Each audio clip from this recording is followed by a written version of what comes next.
see who has a heart. If you put your effort and concentration into playing to your potential, to be the best that you can be, I don't care what the scoreboard says at the end of the game, in my book, we're going to be winners. This is your fight. Now go out there and take it. Just stay out of my way, or you'll pay. Listen to what I say. How about I just go eat some hay? I can make things out of clay and lay by the bay. I just may. What do you say? Welcome to Applebee's Tailgate Talk. Don't go away. We'll be right back. Come see all your friends at Applebee's in Athens. 12 minutes guaranteed or it's free Monday through Friday, 11 a.m. to 3 p.m. 7 items to choose from. Can't make it for lunch? Visit them for happy hour, 3 p.m. to 7 p.m. or late night. Half-price appetizers with beverage purchase, 6 appetizers to choose from. Call 233-4430 or order online at applebees.com and pick your meal up with Carside to go. Applebee's Neighborhood Grill, Highway 72 in Athens, just off I-65. Eating good in the neighborhood. Real estate, real easy. That's the motto at Innovative Realty Solutions, and providing the highest quality real estate services is their mission. With sound real estate advice, the latest information, and a skilled analysis of the real estate market, Innovative Realty Solutions offers a better home buying and selling experience with a fair, ethical, and, yes, innovative process. Innovative Realty Solutions. Visit them on Facebook, online at innovativerealtysolutions.com, at 100 North Clinton Street in Athens, or call 230-5950. Innovative Realty Solutions. Real estate, real easy. When things go wrong, State Farm is here to help life go right. And Agent Michael Howell is the one who can help get things back on track. See Michael for your auto, home, life, health, property, and business insurance, and be ready for those unexpected twists that life throws at you. Ask about banking and annuities, too. Call State Farm Agent Michael Howell at 232-5400. Visit him online at michaelhowell.net or go see him at 903 South Clinton Street in Athens. State Farm Agent Michael Howell. There when things go wrong, here to help life go right. Your roof is the first line of defense for your home. Do you have water stains on your ceiling, paint peeling off your walls, shingles missing? It's probably time for you to get your free roof inspection. Locally owned and operated, licensed, and insured, Yellowhammer Roofing is the Yellowhammer State hometown team. Yellowhammer Roofing. Let our family protect what's most important to you, your family. 256-232-1933 or online at yellowhammerroofing.com. Quality Vinyl is on your side. Quality Vinyl in Athens has been in business since 1987, offering great prices and service the whole time. What has changed is the technology of their products. From vinyl siding and shutters, sunrooms and screen rooms, to doors, windows, columns, and rails. Quality Vinyl, located on the corner of Highway 72 and Reed Road in Athens, just 6 miles west of I-65. Call 232-2665 or visit them online at qualityvinyl.net. Quality Vinyl is on your side. Daly & Son Car Care is Ardmore's only one-stop auto repair and tire shop. Whether it's major mechanic or brake work or routine maintenance like an oil change or lube job, Daly & Son Car Care has been satisfying customers all over with their fast and friendly service. They're also your headquarters for quality Cooper tires. Stop by and see Wayne, Nikki, or Dale at 25600 Main Street in Ardmore, Tennessee, or call them at 931-427-4651. They're on Facebook, too. Daly & Son Car Care, open Monday through Friday, 7:30 till 5, and Saturday, 7:30 till noon. The Play Action Sports Report is back in podcast form. Look for it every Wednesday on your favorite podcast platform. The Play Action Sports Report. Scores, interviews, highlights, and more from school, youth, and amateur sports in Athens and Limestone County. The Play Action Sports Report every Wednesday on your favorite podcast platform or online at pasnetwork.net. Hi, this is Sherman Williams, former running back for the University of Alabama and the Dallas Cowboys. You're listening to Applebee's Tailgate Talk. Good Saturday morning, everyone, and welcome to Applebee's Tailgate Talk. Wow, can I get this turned down in my ear just a little bit? It's like, I'm like crazy. You even had the bass of my voice in your ear. I know, baby. In the flesh, baby. Hey, that's much better. Tom McClung, old Tomcat here, alongside Todd the Bod Tomlin, producer extraordinaire Tim Lambert. We may have a few special guests coming here to talk to you a little bit later this morning. What a great day it is. Beautiful day for opening day of deer season. Just a beautiful day to be out there. So we got a great show lined up for you here on Applebee's Tailgate Talk, live on the Big 1080 WKAC. Call or text us at area code 256-812-1848. That's area code 256-812-1TGT. Find our website online at tailgatetalk.net. You can follow our Twitter or Instagram account. You remember the old days when I could never get that right? You can follow. You can follow our Twitter and Instagram We're account. in Alabama. That's foller's acceptable. It is acceptable. Foller, holler, That's right. Swaller, etc., etc. Tailgate Talk AL. Facebook and me, we find us at Applebee's Tailgate Talk. You can also subscribe to the Applebee's Tailgate Talk YouTube channel. Amazon Echo, say Alexa, play Tailgate Talk. Google Home, say okay Google, play Applebee's Tailgate Talk. And download that Tailgate Talk app for Android or iPhone. Powered by Crown Service Termite and Pest Control. Look for Applebee's Tailgate Talk on iTunes, Amazon Music, Google, Spotify, and other popular podcast platforms. We'll be taking calls today on the First National Bank Hotline because we're making communities great. Absolutely. We got a great Todd talk. Say that again. I said absolutely. There we go. I couldn't hear you there for a second. We got a good show lined up. Next week we will be off due to the Iron Bowl. It's a holiday. It's a holiday. It should be a national holiday. Yeah, it should be. So today, leading up to it, this is always the pre-week show. Leading up to it, we got a couple of old-timers coming on here, brother. Yeah. Tom Roberts and Charlie Trotman. Tom Roberts from the University of Alabama. Charlie Trotman, the first quarterback in Doug Barfield's coaching career, and he also done some color for the AU network. We'll have our main man, Freak Daddy, Clay Coleman. He's our Huntsville Havoc hookup, and we got to discuss this brand new record, 12-0. And killing it. And killing it, man. We got to get out last night in the shootout. Yeah, that's right. And we got a couple of former Auburn and Alabama players. LaDarius Owens played at Auburn, and Blake Sims played quarterback for Alabama. They'll be joining us as well. Both of those are former.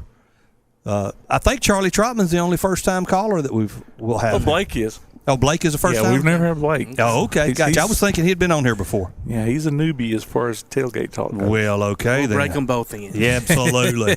Absolutely. We'll also have our main man, AP Steadham, the Swami of the SEC.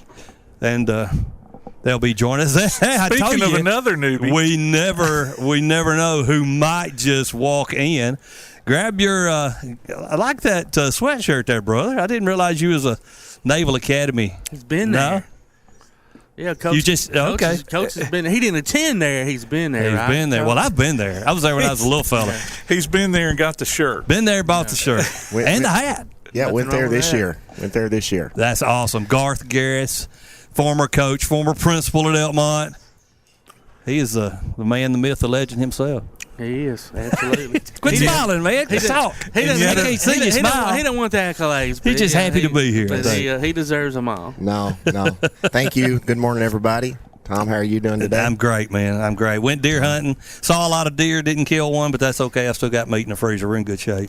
Well, I was a little late this morning, so I was on the radio. I was telling Tim I was going to be close to getting here at 10, and then I heard your voice, and I said, wait a minute. You pulled one on me. I did. He said you weren't going to be here. It was about 8 o'clock, and I'm freezing.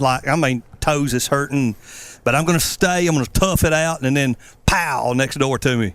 The report of the rifle sounded, and my hunt's basically over. When it's that close, yeah.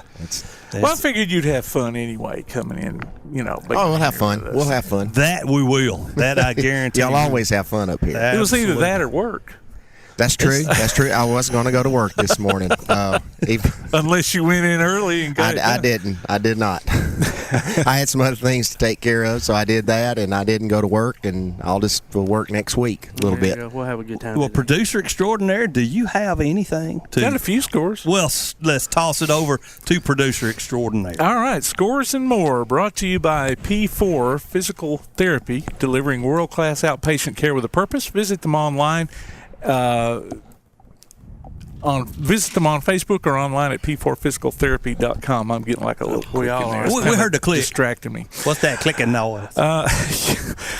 Basketball last night. Bob Jones defeated Athens in the varsity girls game 51-25. In games we did last night at West Limestone, And all the games we saw were close last night. East Limestone boys beat West Limestone 50-46. The varsity Lady Indians also won their game 47-45, and then the JV. So wasn't it the JV Indians? JV won boys, too? they did. 2-point game. So thought we might have overtime, but never did. Elkmont swept Tanner in the varsity games. The boys won 61-46, and the Lady Red Devils won 62-58. And then the Sparkman boys defeated James Clemens 69-62. Let's see what we've got. Next week we'll have our best of Tailgate Talk Iron Bowl edition. So I'll have to go back into the archives and pull some good ones out. Pull some good ones out. And you got to find that quote Bama Zach said that was early in the season when Tua was supposed to be the starting quarterback, and talking to AP, and BZ goes, AP, how's Tua's finger? Y'all remember that one? Yeah. Tua's finger. How's Tua's finger? Miss our buddy. I miss our buddy. Well, speaking of Bama Zach, yes, Garth, I asked you last night about the Memorial Fund and got a little bit of information on it. Of course, it was kind of during the break, so I didn't have a long time. What's going on with that?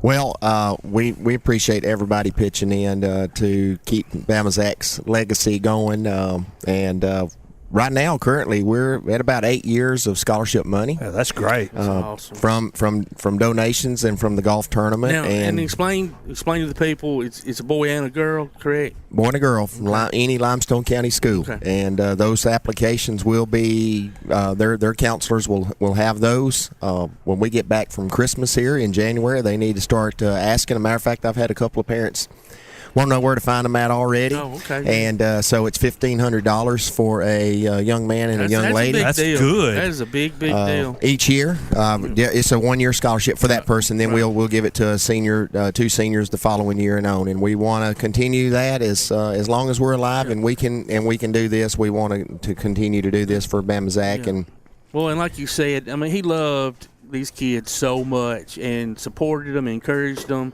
And, even when they were having bad days, maybe the coaches were riding them, he would be the one to come in and kind of scoop them up. Good coach, bad coach, or bad coach, good coach kind of thing, yes. And what a wonderful way. Thank you to you and Allison for doing it. Absolutely. And keeping his name alive. Well, Allison's done all the legwork, so it's to her. And, the golf tournament was draining for her. And but I think it was draining for everybody with that cart path only rule that day.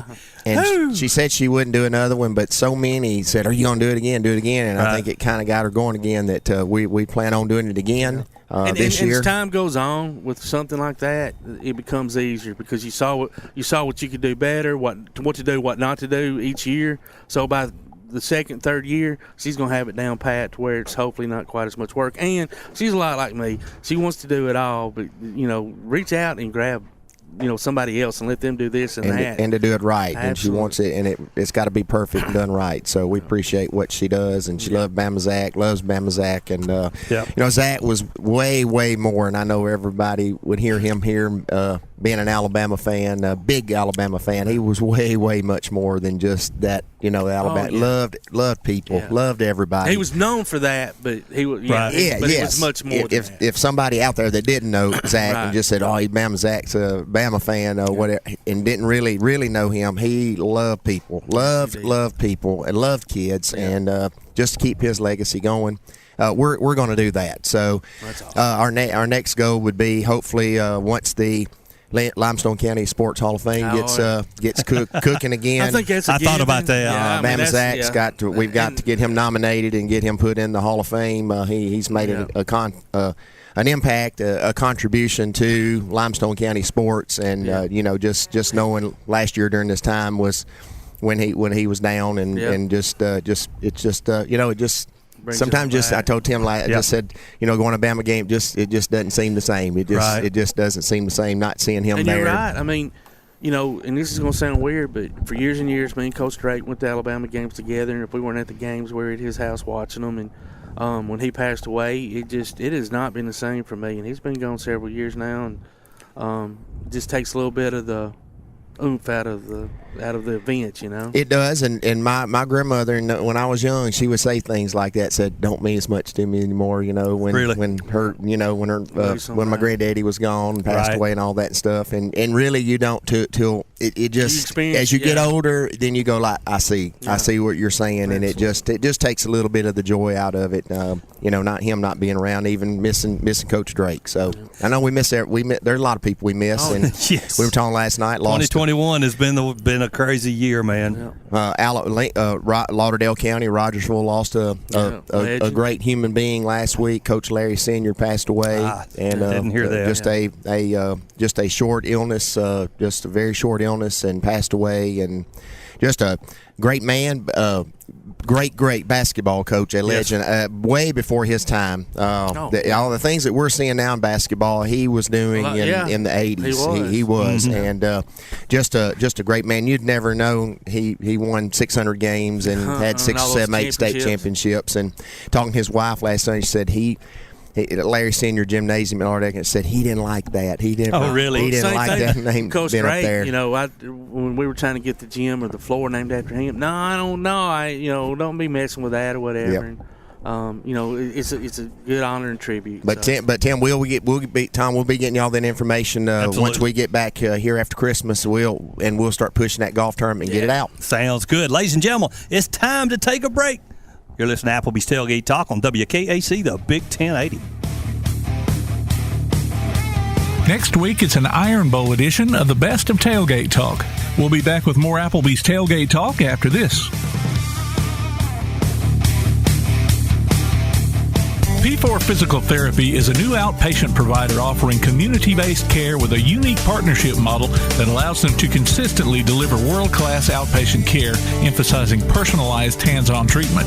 Whether it's orthopedic, physical, geriatric, or manual therapy, sports or neuro rehab, telehealth, or most any type of muscle or joint pain, P4 Physical Therapy promises to treat you with integrity, compassion, faithfulness, and selflessness. Locations in Athens, Huntsville, and Winfield, Alabama, as well as Fayetteville and Knoxville, Tennessee.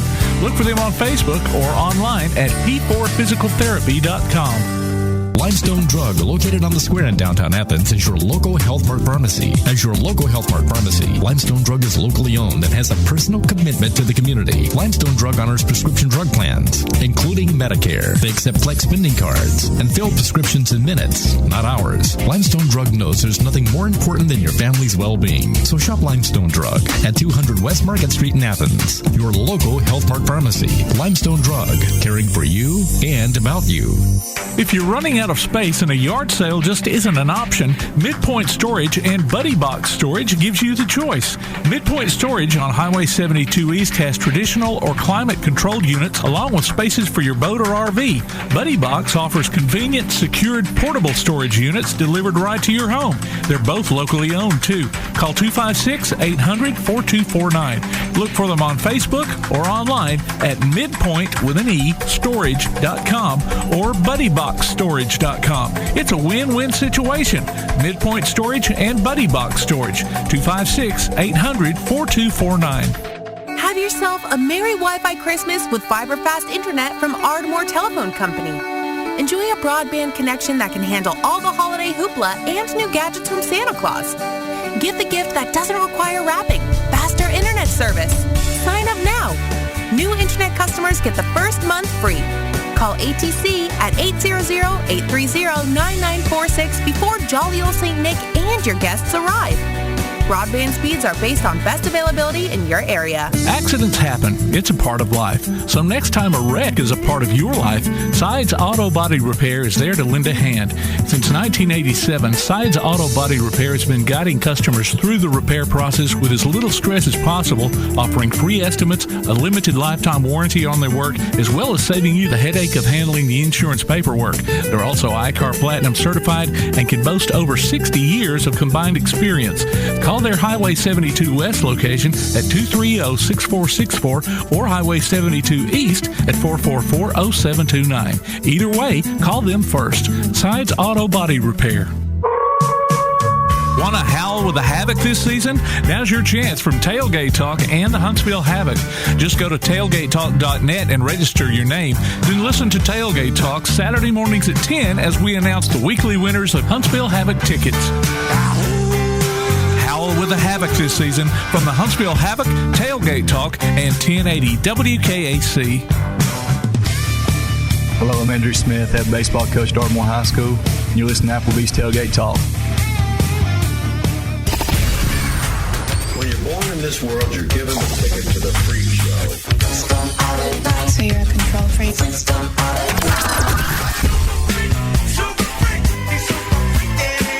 It's just a freak show anyway.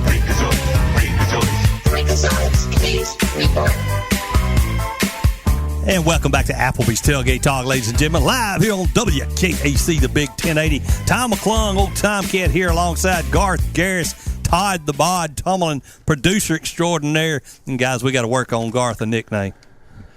The Legend. The Legend? No, God, no, work. Yeah. no, And no. Speaking of the freaks come out at night, we've got Freak Daddy Clay Coleman, our Huntsville Havoc hookup, on the way to Tuscaloosa. And that in itself shows you he's a freak. Kentucky fan, true and true, but a good enough father to raise his kids right, show them the way, the right way, and that's to carry him to heaven in itself, Tuscaloosa. Good job, Dad. I've got my jeans rolled up. You remember those tight, skinny jeans? I got them rolled up. Is it getting deep? It's getting deep. Checks in the mail. What's up with this record, man? The boys are skating good. Yeah, man. I tell you what, last night was one of those ones that we had the tied Birmingham for the league best start, which was 11-0. I won't lie, kind of nervous going into Peoria. It's a hard place to play, and as I was watching a little high school wrestling last night and watching online and on my phone, and the Havoc were down 2-0 at one point. Came back in the third, tied it 2-2, took it to the 3-on-3 overtime, then went to a shootout and then won in a shootout. Now they have sole ownership of the 12-0 record, which is the best start in SBHL history. So, yeah, that's amazing.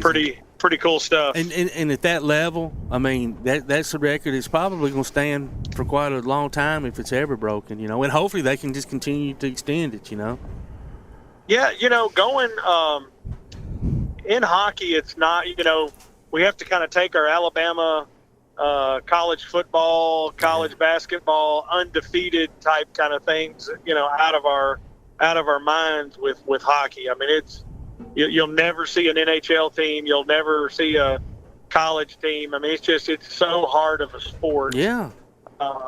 And traveling and doing what they do. I mean, it's, we've kind of talked about on your show, usually the team that has the best road record is usually one of the teams that does the best when it comes down playoff time and things like that. But, yeah, these guys, I think one of the things, and I think I may have mentioned it last week, is Coach Titulio took a little bit of a gamble last year in the fact of when they whittled down to just a 5-game league.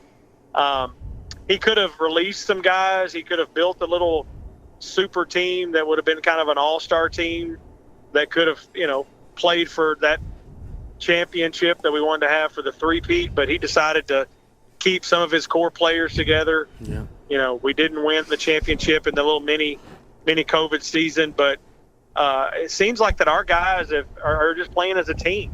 Yeah. And the true teams are the ones that get it games, these shootouts. I mean, we kind of call them the cardiac pack in the sense of they're just, no kid, man. They kind of keep you on their toes, but they've had several games that they've won in shootouts, several games they've won in overtime. Yeah, I mean, they've won one in overtime and 4 in a shootout, and to be 12-0 and to win those type of games, it's amazing. It says a lot about them, and I'm happy for Glenn. Coach Titulio is just a good, solid guy. I've talked about him. I mean, he could have easily went to other leagues, moved up in the ranks, and he's chose to stay here to be a family guy, to let his kids be raised here at one school system instead of being bounced around. So just happy here for him for this start. And, it's a long season. I can look at The other record that was held was by Birmingham when they were 11-0 when they started in their inaugural season, and then they were last place by the end of the year. So it's a long season, but these guys seem to be gelling pretty good. And like I said, I think Coach Satulio puts together a team that'll be in the mix come playoff time. What's crazy, Clay, is so I was looking at the stats and everything in the standings, and I'm sitting there thinking, okay, we're 12-0. I wonder how many points we have, and I look, and we've got 24 points, obviously leading the league, but we're only 3 points ahead of Quad City, who has 21. And I know you don't get as many points, I guess, for winning a shootout. Is that correct? Versus a regular. You get points, and if you go into a shootout. Speaking of going into, the Orioles tonight still got 1 point.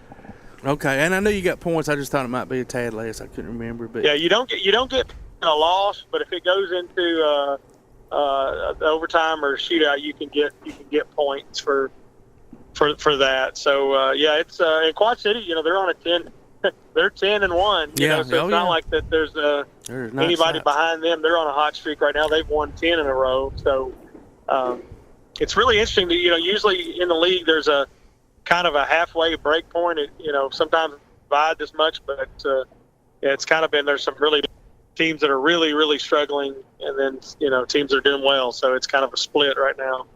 Yeah, no doubt. They and I can't remember. I looked at the last place team, and whoever it was, but their hearts like 0-9. I'd never heard of them before. I cannot remember who That's it was. the Vermilion Bobcats. Yeah, Vermilion.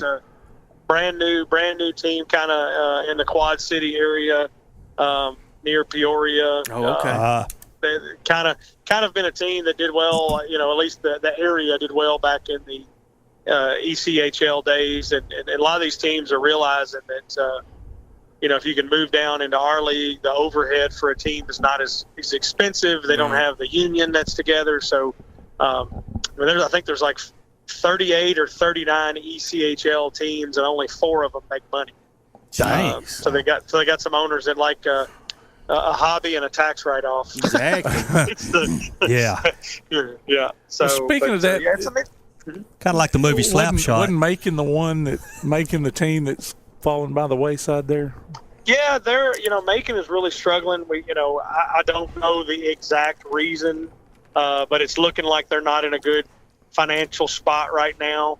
There's been some travel issues. I mean, if you get on the forums and stuff, there's some rumors, some of them could be true, that they just couldn't afford or couldn't book a bus travel situation, whether it was they didn't have the money, whether they didn't. There's also some things right now with people that are just work in general, finding bus drivers, because they've had some things in the league, and you'll see this with most commercial bus drivers when they're going somewhere. You got to have sometimes 2 drivers. Yeah.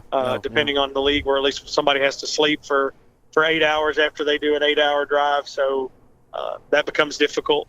But yeah, Macon is they're going through some stuff right now, and you don't wish that on anybody, and you want the full league to be stronger. I mean, our goal, I think, is to try to get the SPHL, maybe up there with the ECHL, and have somewhere 25, 30 teams. Right now we're at 11.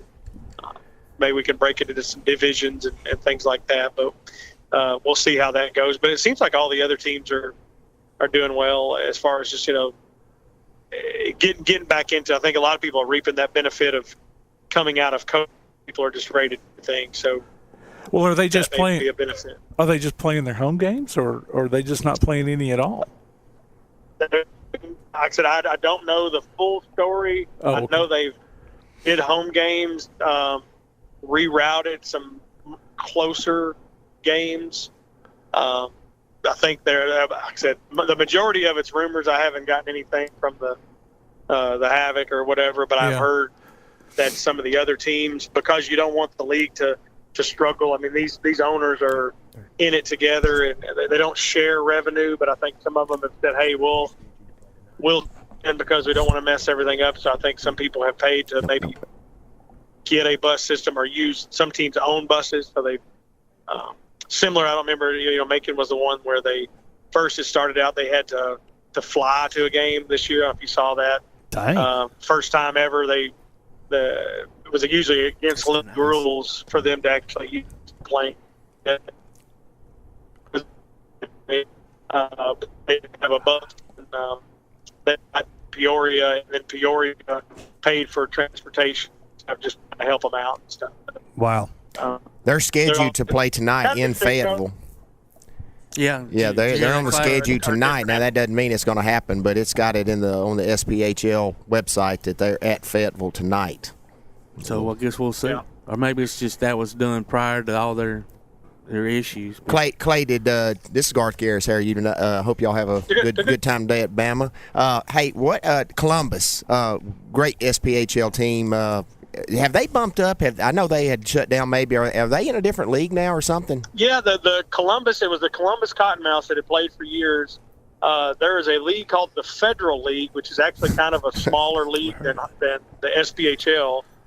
Now they're called the Columbus River Dragons, and have it's a little bit lower of a league. And we've talked about on this show here. The Havoc has a distinct advantage that we got a great partnership with Huntsville Hospital. We got a great partnership with the Von Braun Center. A lot of these teams, they're just a paying customer to a venue, and whatever the rental price is, whatever the price is for security.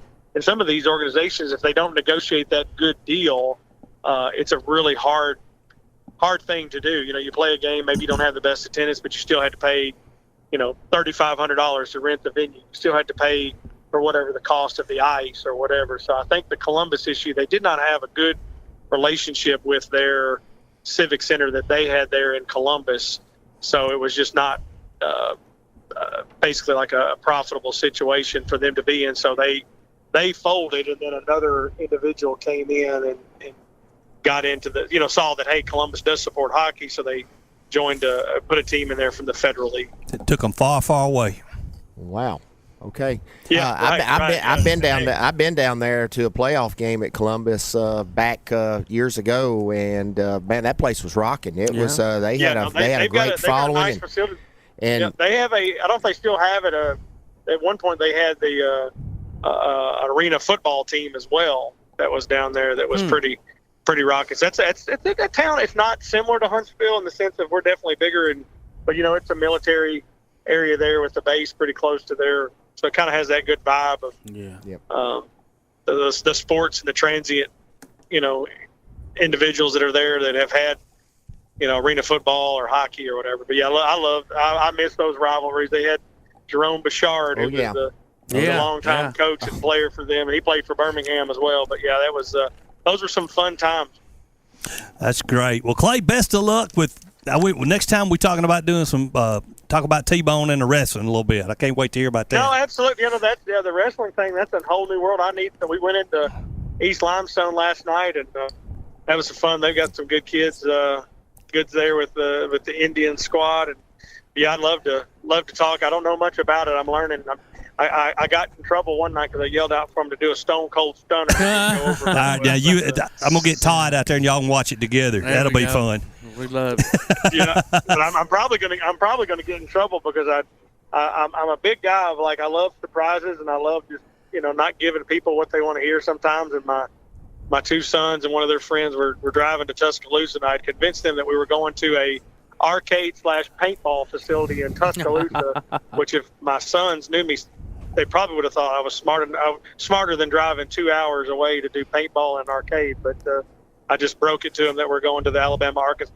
So I think they're a little mad at me. Oh, cool. Oh, man. They were telling me, why are we dressing warm when we're going to be an inside arcade? I'm like, we're parts of it's outside. We'll be fine, So I've had to keep the lie going this morning. But we're heading down 20 and hopefully get to watch Bama whoop up on Arkansas. And I'm a Kentucky boy, but I'll cheer for Alabama. Well, we'll sure take it. Thanks, brother. Y'all have safe travels, buddy. Be safe, man. See ya. Thanks, guys. Thank you. Ladies and gentlemen, Clay Coleman, Freak Daddy, our Huntsville Havoc hookup. And it's time to take a quick break. You're listening to Applebee's Tailgate Talk on WKAC, the Big 1080.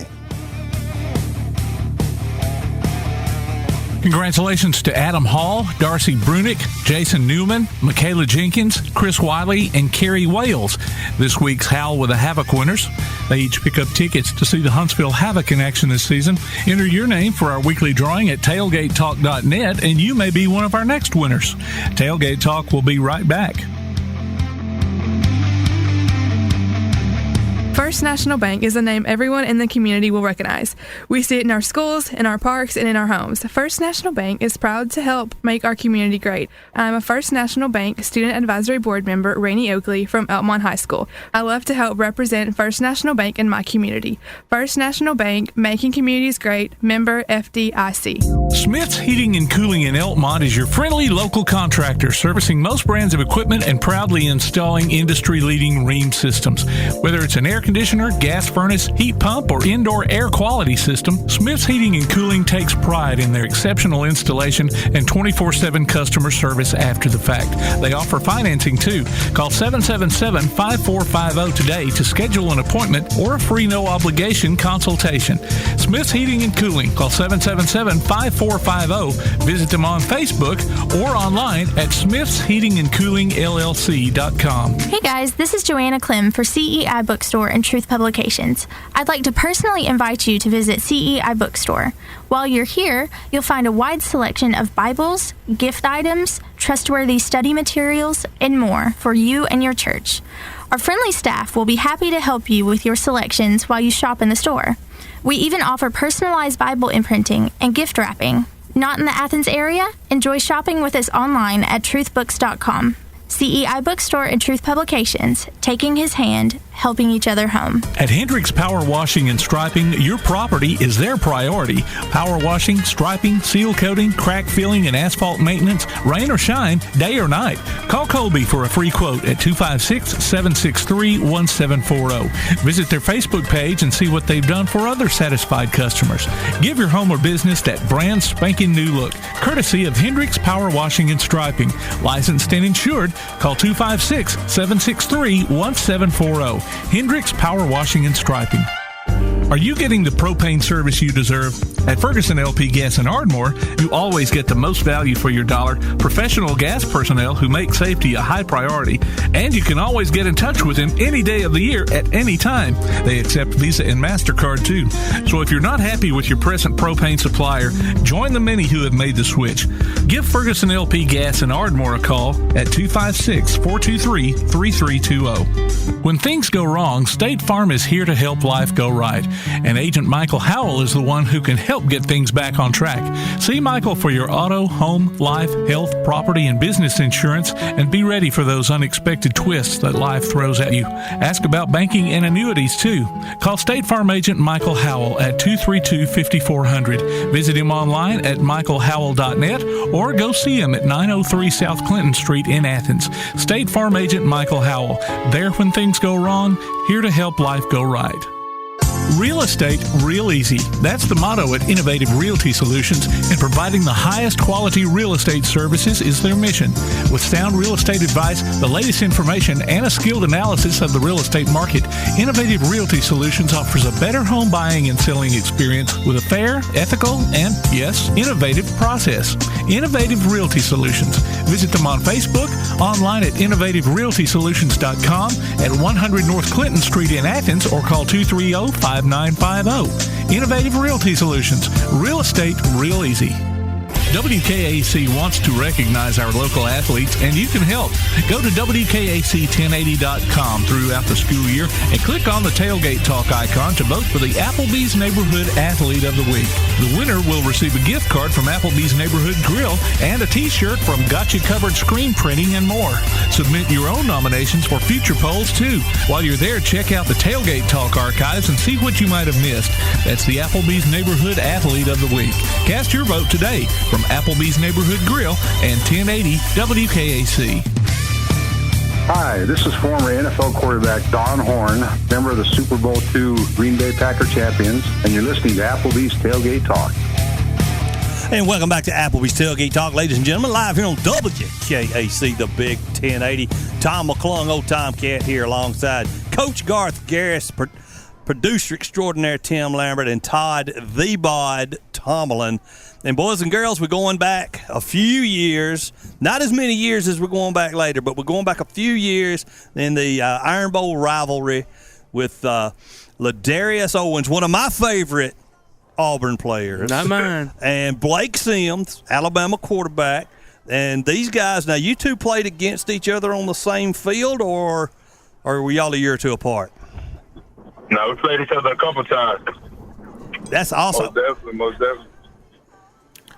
So, and I don't, y'all are gonna have to refresh our memories, LaDarius and Blake, because we're old and we forget stuff. Who got the best of who in that series? Well, I know LaDarius got the kick 6. I don't know about the Blake. Hey, Blake, this is not going to be a good conversation. I only got Blake maybe once or twice. We should have got him in 14. But they adjusted in the second half and just threw the ball to Coop every down, and we couldn't stop it. Yeah, and just to let y'all know, so Tim, Garth, and I'm Todd, we're Alabama fans, and we allow an Auburn fan, for whatever reason, to be the main host of this show. Maybe Tim needs to rethink that issue, but that's just the lay of the land with us. So you've got some Auburn and Alabama fans here. It's all love both ways, though, man. It is. We enjoy it. We like to tease each other. So Blake, I'm gonna save LaDarius here for a little bit. Talk about some of your favorite memories of the Iron Bowl, and outside of the kick 6.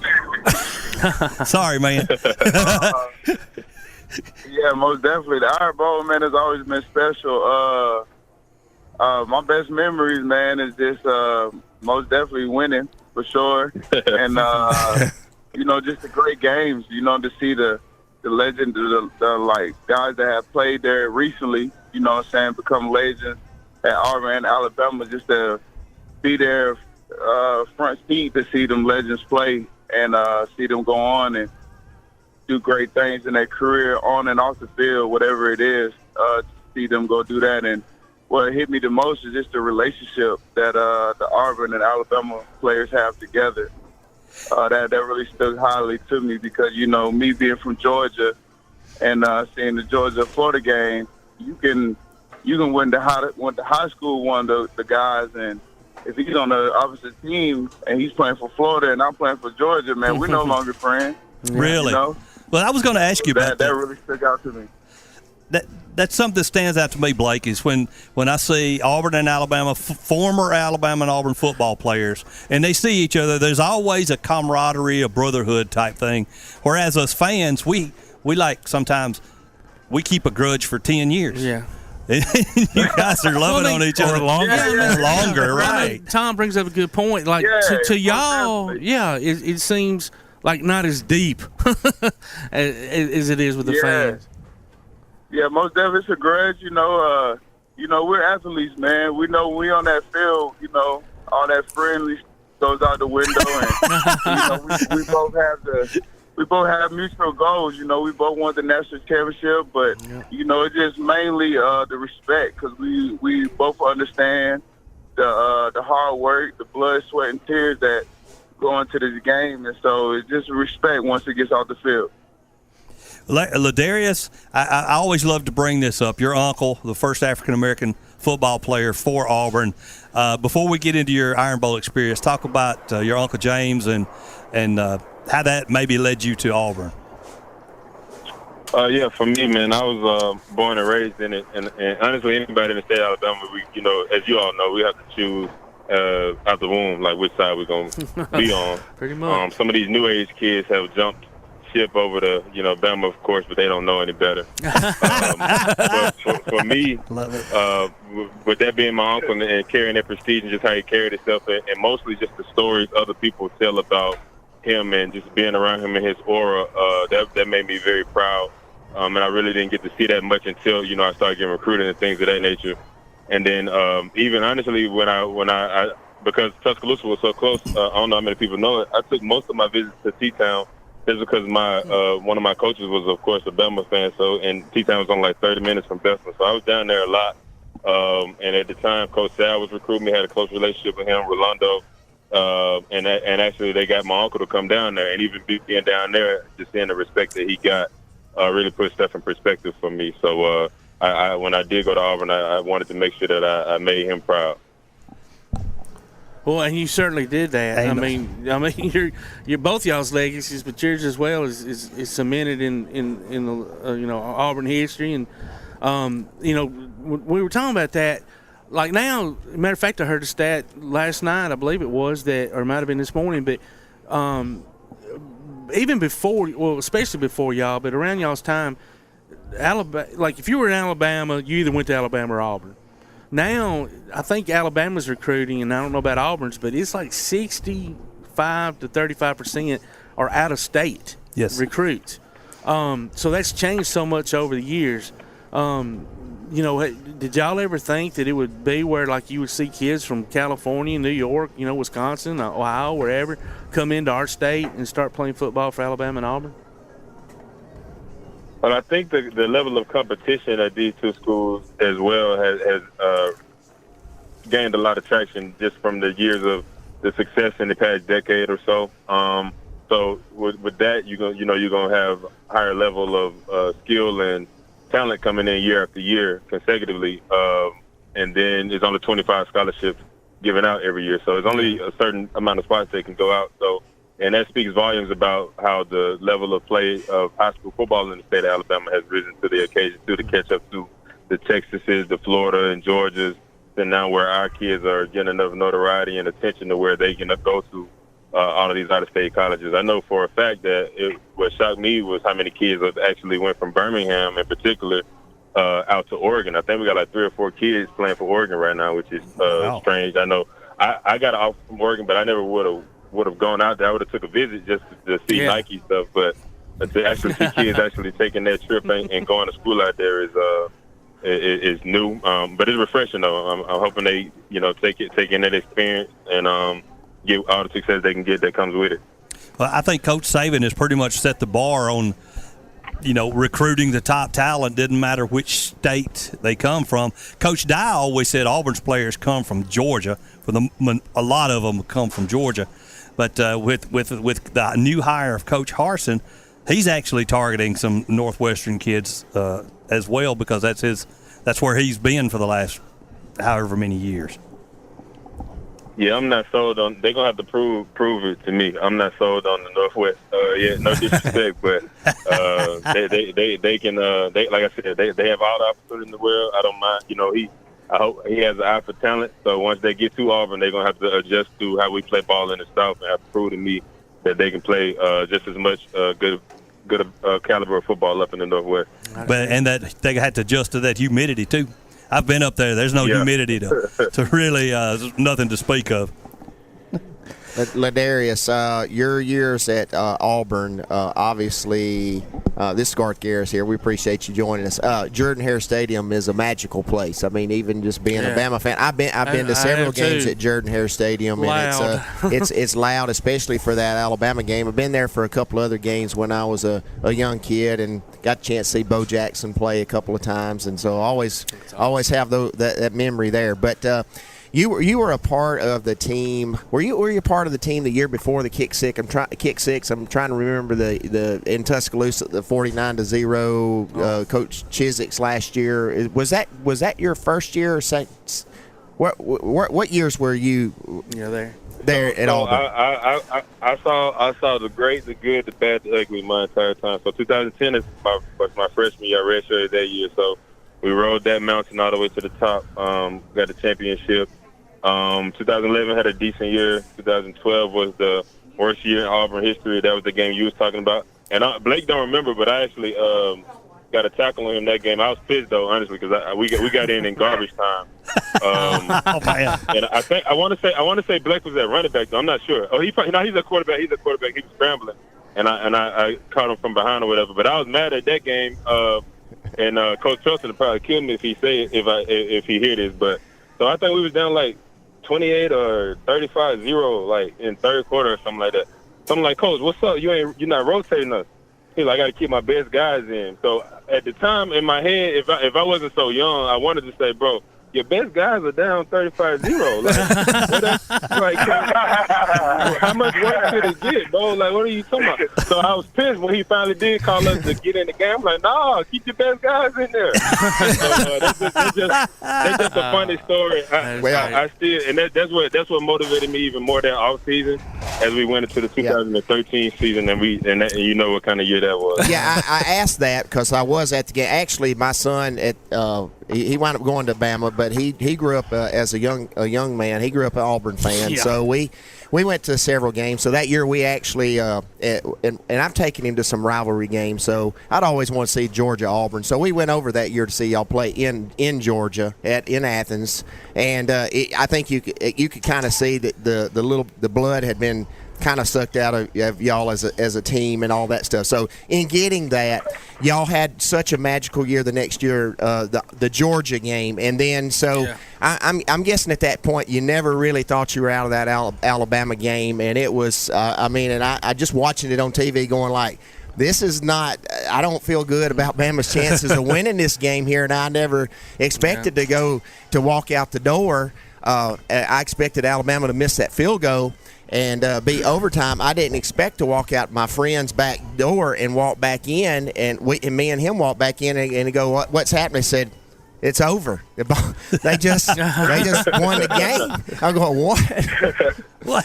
So take us from that to that right there and going into that just real quickly, because I know that had to be a special time.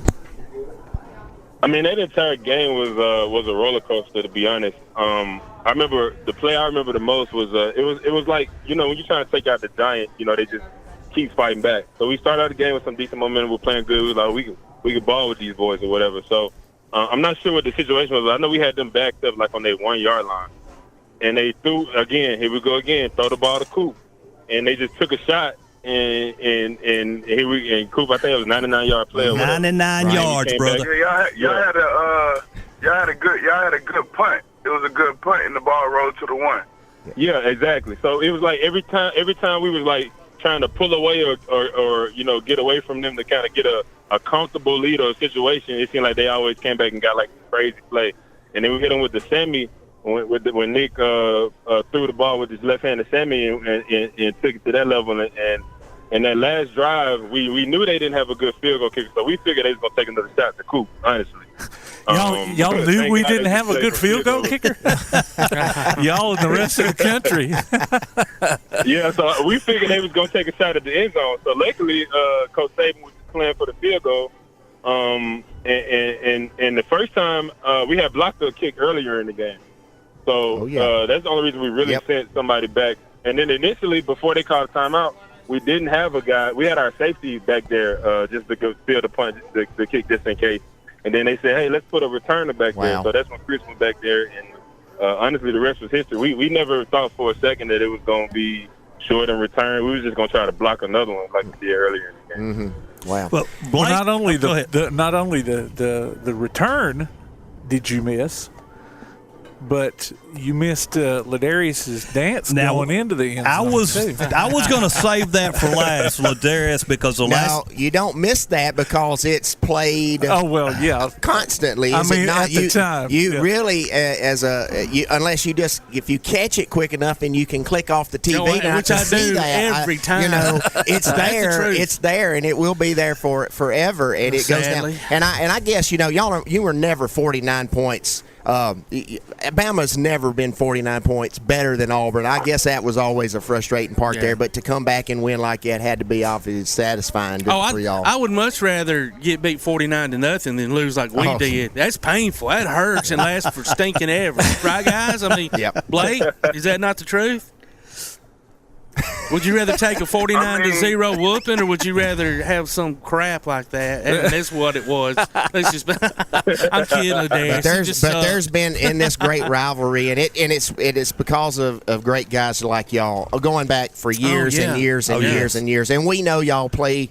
We have the fiery hatred for both sides, but we see y'all love each other and you respect each other, y'all. and you play that game with pride and you represent represent your universities, and you represent the people of Alabama so well. And I think that's why we're always proud of all of y'all for what you do. And we know y'all play against each other through high school, and y'all cross paths, and y'all got great respect. And we appreciate the memories y'all have made for all of us for all the years. Good or bad. Yes, good or bad. And so that's just one that just it goes into the folklore. And there's been daggers on both sides at the end of games, whether there's been reverses and kicks and blocks and returns. Stuff. It's just been daggers before. These people got cut. It's you always can expect the unexpected in the Iron Bowl, and it's always a wacky score too. So before we go any further, Blake, you've got a book signing coming up here in Athens, Alabama, man. I'm sorry. I think it's just signing, right? Oh, just signing. Just signing. Not a book signing, just a signing. Autograph signing. Autograph signing, Athens, Alabama, November 26th. I'll be with my and we're just going to have a great time, and then we'll be there. So, Blake, let me ask you this. What time is your autograph? You're breaking up on me a little bit. Yeah, breaking up a little bit.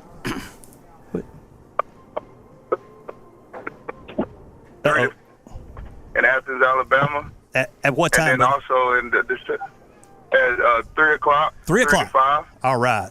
3 to 5. Yes,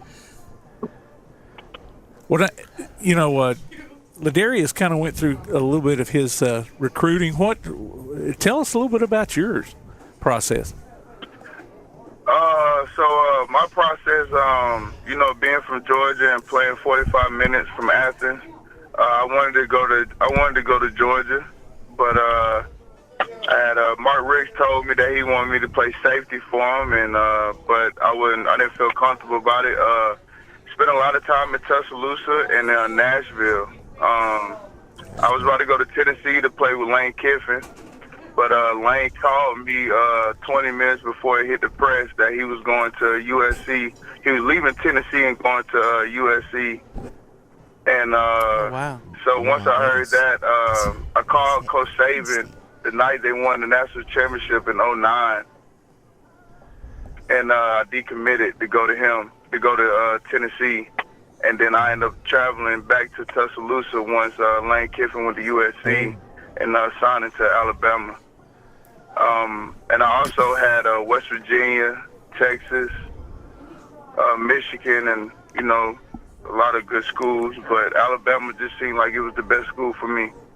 I think about y'all a lot of times and these young men and how, especially when y'all are at y'all's level, maybe a 1 or 2 star kid, it might be one thing, but y'all were, highly recruited young men, and the pressure. I know in the beginning it's got to be awesome, right? You're getting these letters, these phone calls, texts, all these different things.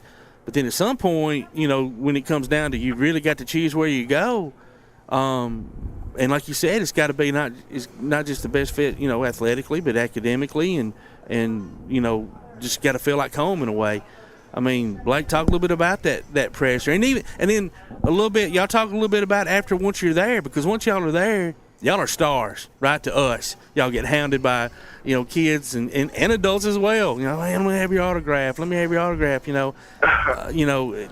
It's got to be tiring at times. Well, I mean, yeah, it's a blessing. It's a blessing because when you start your recruiting, you get a lot of attention. You start getting used to getting a lot of attention just in your hometown. That's where it starts. In your hometown, you start getting a lot of attention. And I know in Georgia, if you get recruited by Georgia or you get offered by Georgia, you'll start walking around in any city in the state of Georgia and people will recognize you. And but it was just all a blessing, and if I had the opportunity to do it again. And it was a great time, but I'll never forget my first team meeting with Coach Saban. I think the funny part about it is that when you're going to visit these schools and meet everybody, they're just so nice to you. They're nice to you.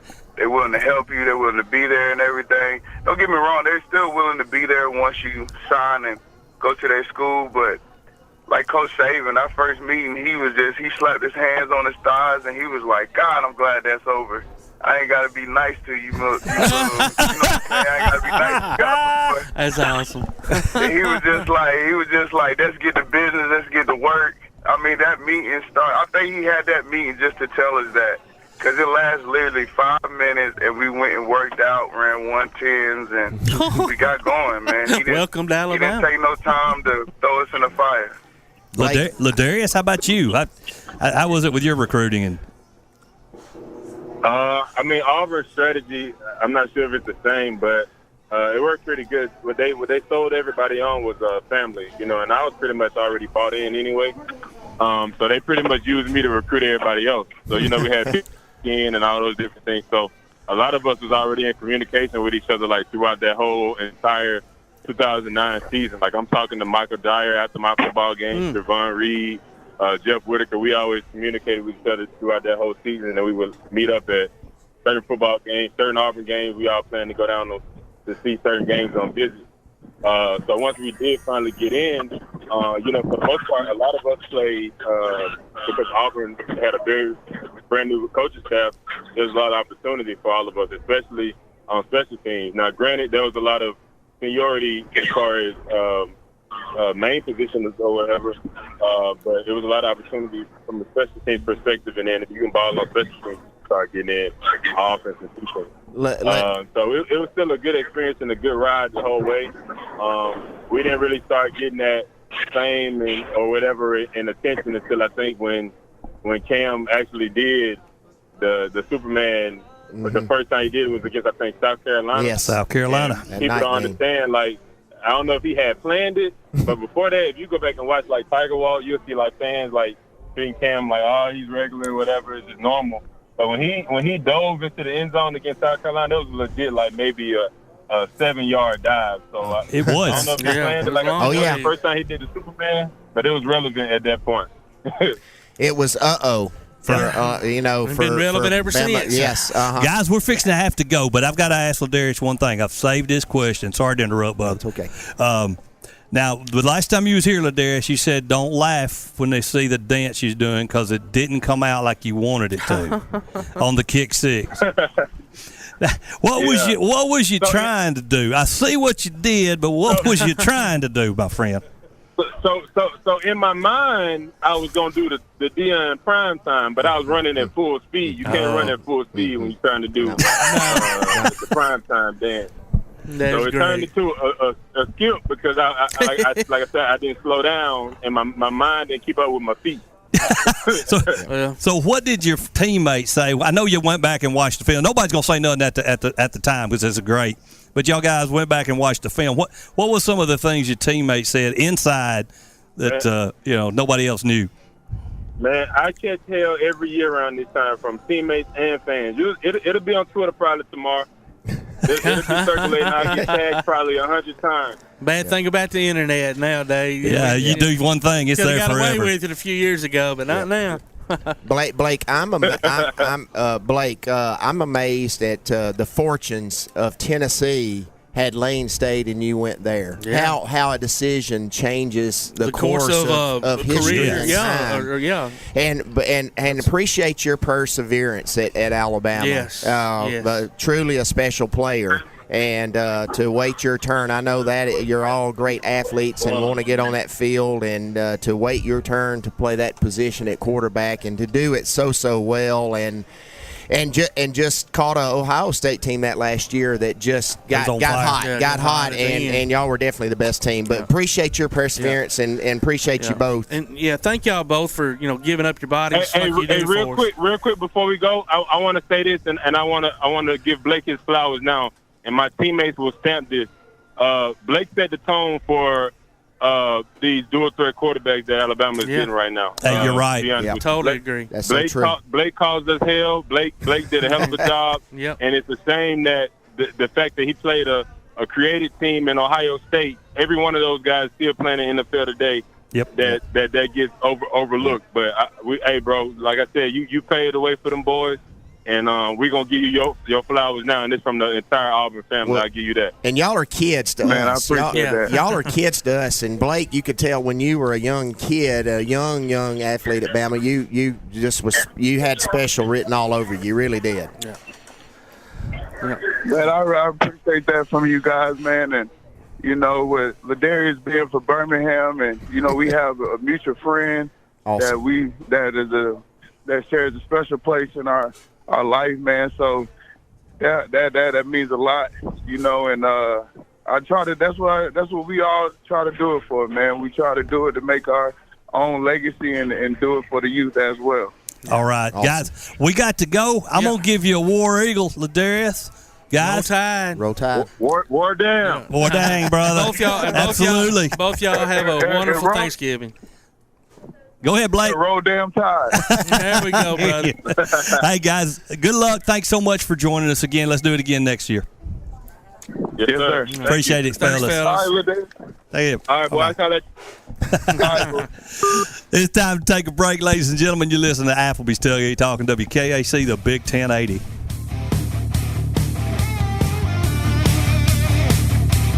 This is Bella LaFontaine with Crown Service Termite and Pest Control. We take care of all the basics. We take care of cockroaches, ants, wasps. As far as rodents go, most places they'll trap or poison, and that's the end of it. What we do is we're actually going to find the entry points, and we're going to take care of that for you.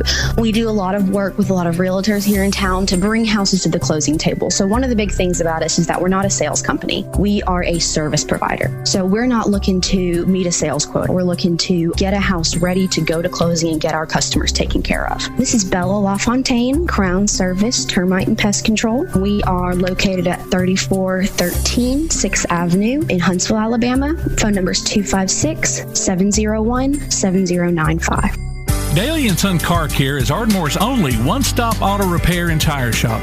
Whether it's major mechanic or brake work or routine maintenance like an oil change or lube job, Daly & Son Car Care has been satisfying customers all over with their fast and friendly service. They're also your headquarters for quality Cooper tires. Stop by and see Wayne, Nikki, or Dale at 25600 Main Street in Ardmore, Tennessee, or call them at 931-427-4651. They're on Facebook, too. Daly & Son Car Care, open Monday through Friday, 7:30 till 5, and Saturday, 7:30 till noon. Hey guys, this is Joanna for CEI Bookstore and Truth Publications. Many of you are searching for Bible study materials for your Bible classes. Our best-selling Bible curriculum, Discovering God's Way, is a reliable tool for teaching students of all ages through the Bible in its entirety. We're sure you'll love this curriculum, and if you'd like to see other options of Bible classes, we'll be happy to help you select from our topical studies.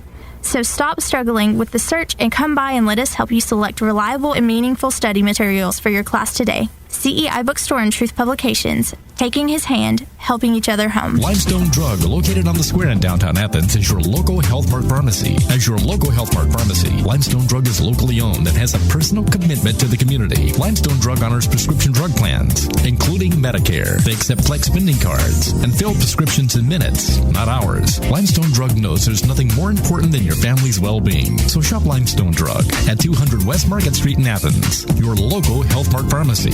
Limestone Drug, caring for you and about you. Be listening for Limestone County Area High School basketball this season from Play Action Sports. Hear coverage of girls and boys action from ABS, Clements, East Limestone, Elkmont, James Clemens, Lindsay Lane, Tanner, and West Limestone online at pasnetwork.net or on your Play Action Sports app. Afterwards, you can download each game from the archives or stream it on demand. While you're there, check out our schedule of upcoming games. Limestone County Area High School basketball from Play Action Sports. WKAC. This is Shelby Davis, West Limestone head football coach, and you're listening to Applebee's Tailgate Talk.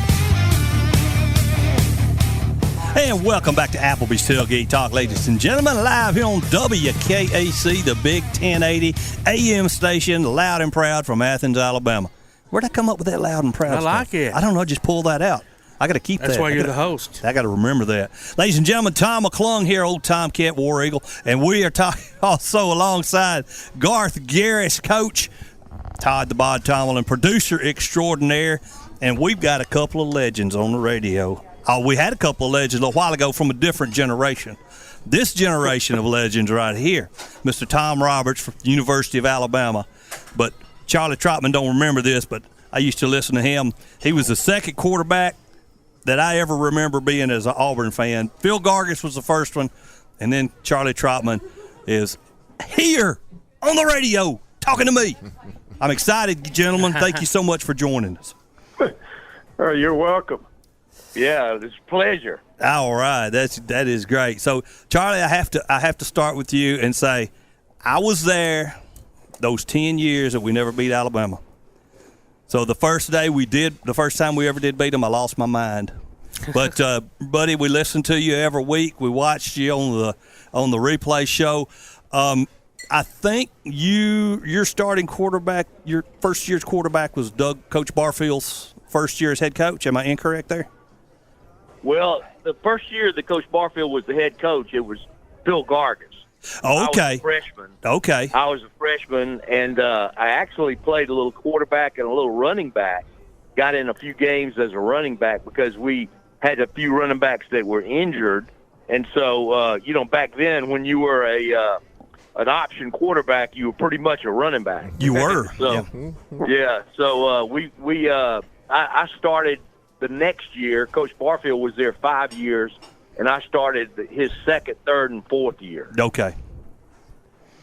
And you guys had some good teams those years. It seemed like for whatever reason just never could get over the hump in the Iron Bowl.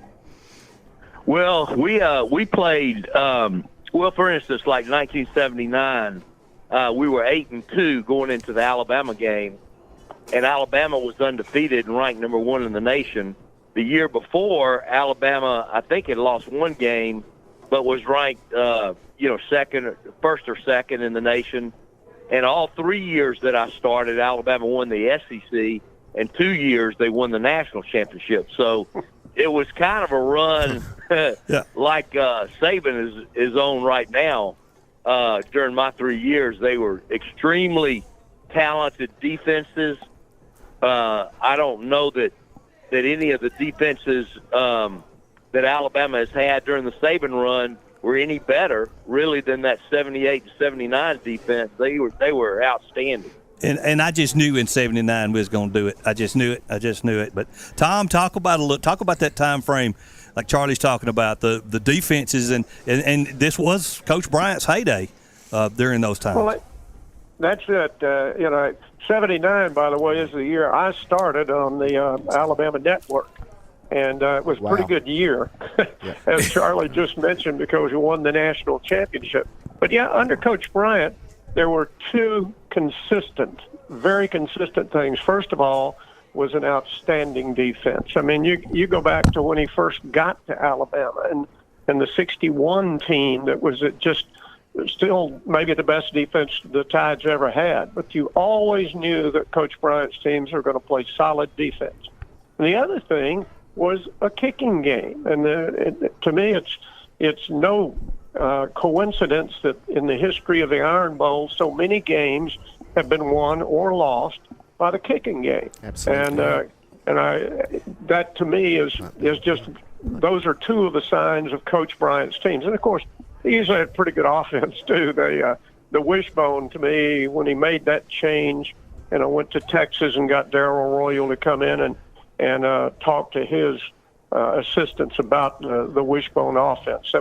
It was an amazing offense for the Tide, and it was kind of like the shift that Coach Bryant made from, I guess, a pro-style offense to the wishbone, kind of like the transition that Coach Saban has made from a ground-oriented offense to the wide-open passing offense we have now. So I guess I've seen two transitions during my time as an Alabama fan or part of the network. Well, Charlie, if I'm not mistaken, speaking of a good running game, you was quarterback for about two good tailbacks and one fullback by the name of Joe Cribbs, James Brooks, and William Andrews. Yeah, they were all outstanding, and they were each 1 year apart. So William was a sophomore when I got there, when Joe Cribbs and I got there, and then James Brooks came the following year. So James Brooks had come out of high school, and he had, William Andrews had set all the high school rushing records in the state of Georgia, and then James Brooks broke all those records. Actually, in our same recruiting class, when Joe Cribbs and I came to Auburn, we had a guy right there from Athens, Alabama, Freddie Smith. Oh, yeah. Who, yes, sir. set all the Alabama high school rushing records when he was in high school, but Auburn thought that he was as good a running back as he was. They thought he was a better linebacker, and so they changed him to linebacker because we had Joe Cribb. So it was quite an array of running backs, and I didn't really have to do anything special. I just had to get the ball to him at the right time. I have forgot about Freddie, but there's another guy from Athens that also played there, Adolph Cosby. Played there at Auburn. He came after Freddie. He came a year after Freddie, yes. Yeah.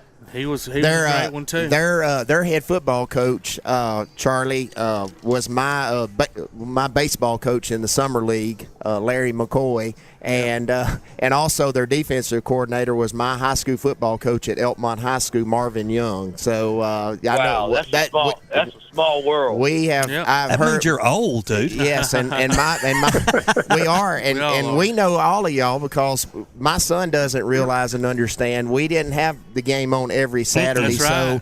So we had Auburn on. AM 7. It was WJMW in those days. 7:30. Yeah. And then it's 7:30 now. 770 is VNN, but it was the Auburn network, and we got Bama football on WZYP when they came in. But there was no pre or post game shows. They'd go radio, music right to the game, and then as soon as it was over, it was off. So we've heard you, Mr. Roberts and Charlie. We've listened to you play. Yeah.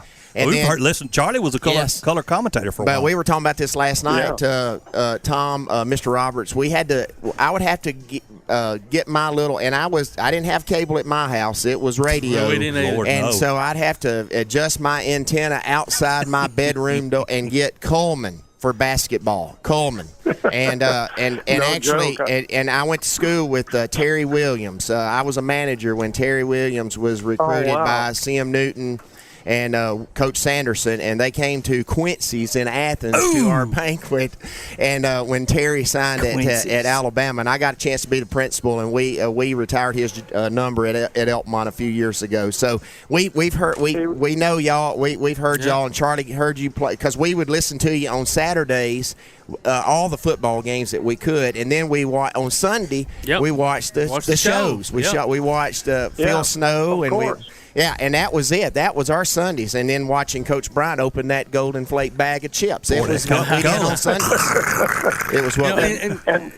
I'm sorry. Go ahead. Potato chips everywhere. Yes, sir. Yes, sir. So Tom, speaking of that, so you, I don't know. I guess we'll just say had the opportunity or pleasure, or I don't know, of breaking in Coach Saban. So Chris Stewart doesn't know how good he has it now. You had to do all the dirty work of establishing the show and bringing that up. Tell us a little bit about that experience. What it was like when Coach Saban came in.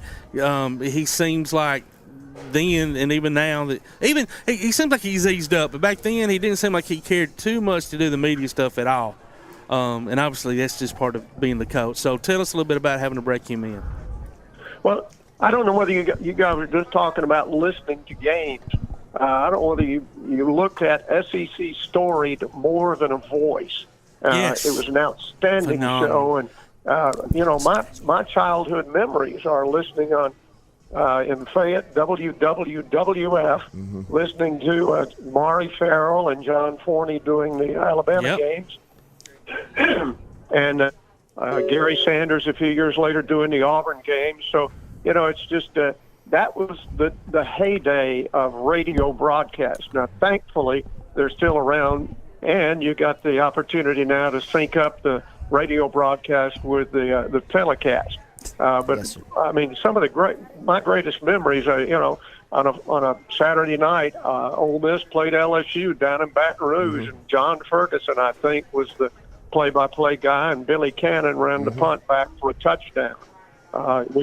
We could hear Larry Munson on WSB in Atlanta doing the Georgia games. Yes. Those were wonderful, wonderful days. Of course, they're pretty good now too, but that's what I remember growing up in the 50s and the 60s in Fayette, Alabama, listening to some of the greats do radio broadcast of Bama games, Georgia games, Auburn games, whatever.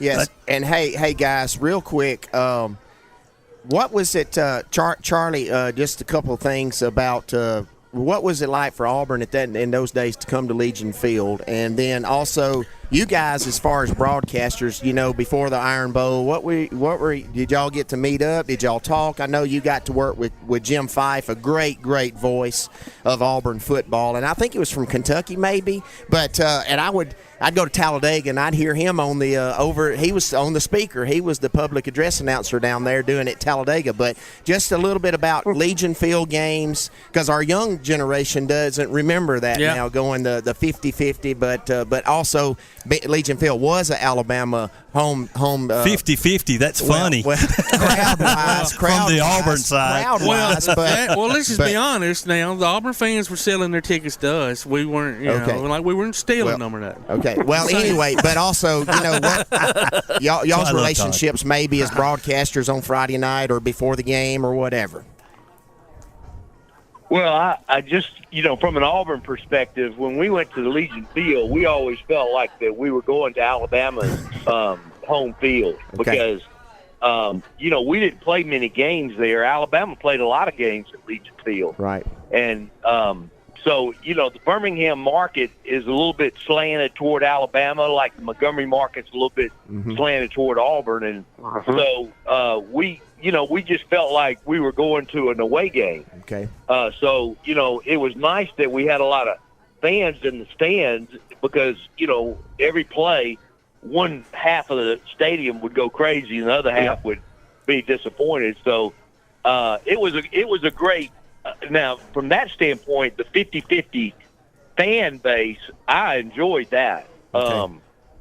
I thought that was great. I thought that that was a unique time in the rivalry, and everybody enjoyed that. It was real emotional. When you were playing, you got a lot of benefit from if you made a good play from your crowd getting excited. So that part was a lot of fun. But of course, like I said, when I played, Alabama was so good, it was difficult to have much success against them. But I'll give y'all a fun little fact. Alabama's quarterback my senior year and his senior year was Steadham Shealy. Yeah. Yes, it was. And Steadham and I competed against each other from 10th grade all the way through college. Because he was a quarterback at Dothan High School, and I was a quarterback at Jeff Davis High School in Montgomery. And we competed in baseball, we competed in basketball, we competed in football, we competed in track. So it was a rivalry, and he's a great friend of mine. I mean, Steadham's a super dude, and was a great quarterback at Alabama. So I remember when Mal Moore was in my den and was recruiting me, and I knew that Steadman was going to Alabama, and so I asked Coach Moore, I said, tell me the truth. Are y'all going to give me a chance at quarterback, or are you gonna move me to defensive back? And he said, well, I can't tell you that we won't play you at defensive back, because I knew Murray Legg and Tommy Wilcox and all these other high school quarterbacks were playing defensive back for Alabama. So I told Coach Moore, I said, Coach, I want to play quarterback. I know y'all have got Steadman coming, and and you're moving a lot of people to defensive back, but I appreciate it. But I think I'm going to go to Auburn where I can play quarterback. Worked out really well. Absolutely. Charlie, let me ask you this. I'm sorry. Go ahead, Tom. Well, the thing I was going to ask Charlie or comment on Charlie is, to me, that's been the great thing. Fans sometimes get carried away by this rivalry. Sometimes. We've been talking about that. We've been actually talking about that. But the players. Well, the other thing, though, is the players, like Steadman and Charlie, tend to get along. You know, there's a great deal of respect there. And knock on wood, I don't ever remember a bad incident involving the players at the Iron Bowl. There may have been some, and I just don't remember. But I just always admired the players for having so much respect for each other. No, even when the games, and a lot of times they come down, and they can be heartbreaking the way the game ends. Yeah. And how they treat each other, and that's what we were talking about with the players earlier. At the end of the game, you'll see both teams come together and pray in the middle of the field. A lot of the players, and that's an awesome sight. Charlie, I wanted to ask you this because I don't remember what year you started broadcasting, and I have no idea why this particular game sticks out in my mind. But did you happen to call?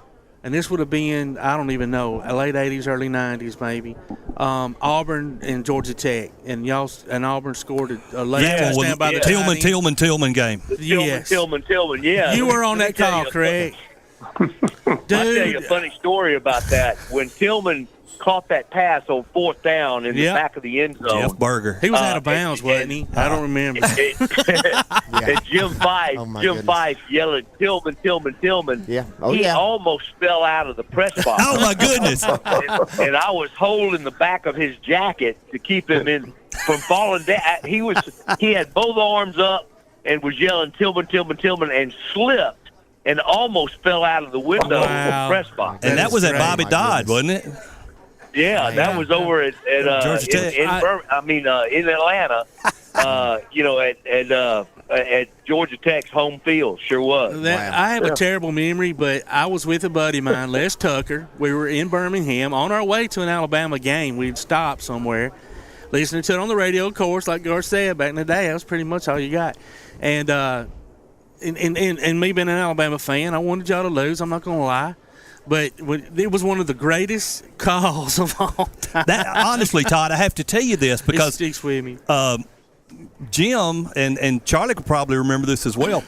Everybody knew that was the only game, and all the Alabama fans were listening to it. Yeah. And they were, Jim knew that, and when they scored that touchdown, that's part of the reason he punched. Like I say, he drove it home with enthusiasm. Well, that's Auburn, Georgia Tech, and plus it was Auburn and Georgia Tech. And those we miss those. We do miss those. And I remember, and I want y'all to. I want to ask a question here because I know y'all have met these guys, and just about Larry Munson and John Wards and those guys that you got a chance to meet, as well as the great Alabama and Auburn broadcasters. But Mr. Roberts, I can even remember this. We go back to a time that the Alabama was in, I guess maybe in Jackson or maybe it'd been Oxford. They was playing Ole Miss, and the radio went out, and maybe Bama was down. And then when they came back on, maybe down 14-21, this was during Coach Stallings' era. And then when they came back on, it wound up being it was 35-4. But we didn't know what was going on. You didn't even have phones. You couldn't tell what is going on. The broadcast is out. Next thing you know, Bama comes on. It's all for like a quarter or something. And so I can remember that still vividly today and going like, man, how it is cool for us to – we got it on the internet and we got TV all the time, but in a day and time where we didn't even know what was going on in I guess in Jackson. Yeah, that was in Jackson. Is that the game you're talking about where we fell behind 21-0? Yes, sir. And came back and won like 62-21. Yes, sir. Maybe Gary Hollingsworth. Was the quarterback then. Yes, sir. But anyway, what about the John Wards and the Larry Munsons? Because they're great characters. They are, and just great voices for Southeastern Conference. They really were, and such classy gentlemen too. Larry could be kind of crotchety at times, but he was a great guy, and I will never forget my son who was part of our broadcast crew for a while as a statistician. He and I went to Alabama and Mississippi State over in Oxford. in Starkville. And coming home, I thought, well, let's turn on Munson, and Georgia was playing at Auburn that night. And my son is listening to Larry, and just he says, this guy's awful. And I said, well, this one. And Larry then starts talking about they're spitting venom at us. And I think the game went to overtime, and Georgia finally did win. But by the end of the broadcast, by the time we got back to Tuscaloosa, Brian was convinced that this was maybe the greatest broadcaster he'd ever heard. I mean, there was no doubt, because we've got the ball, we're running right, we're running left. You know, he knew.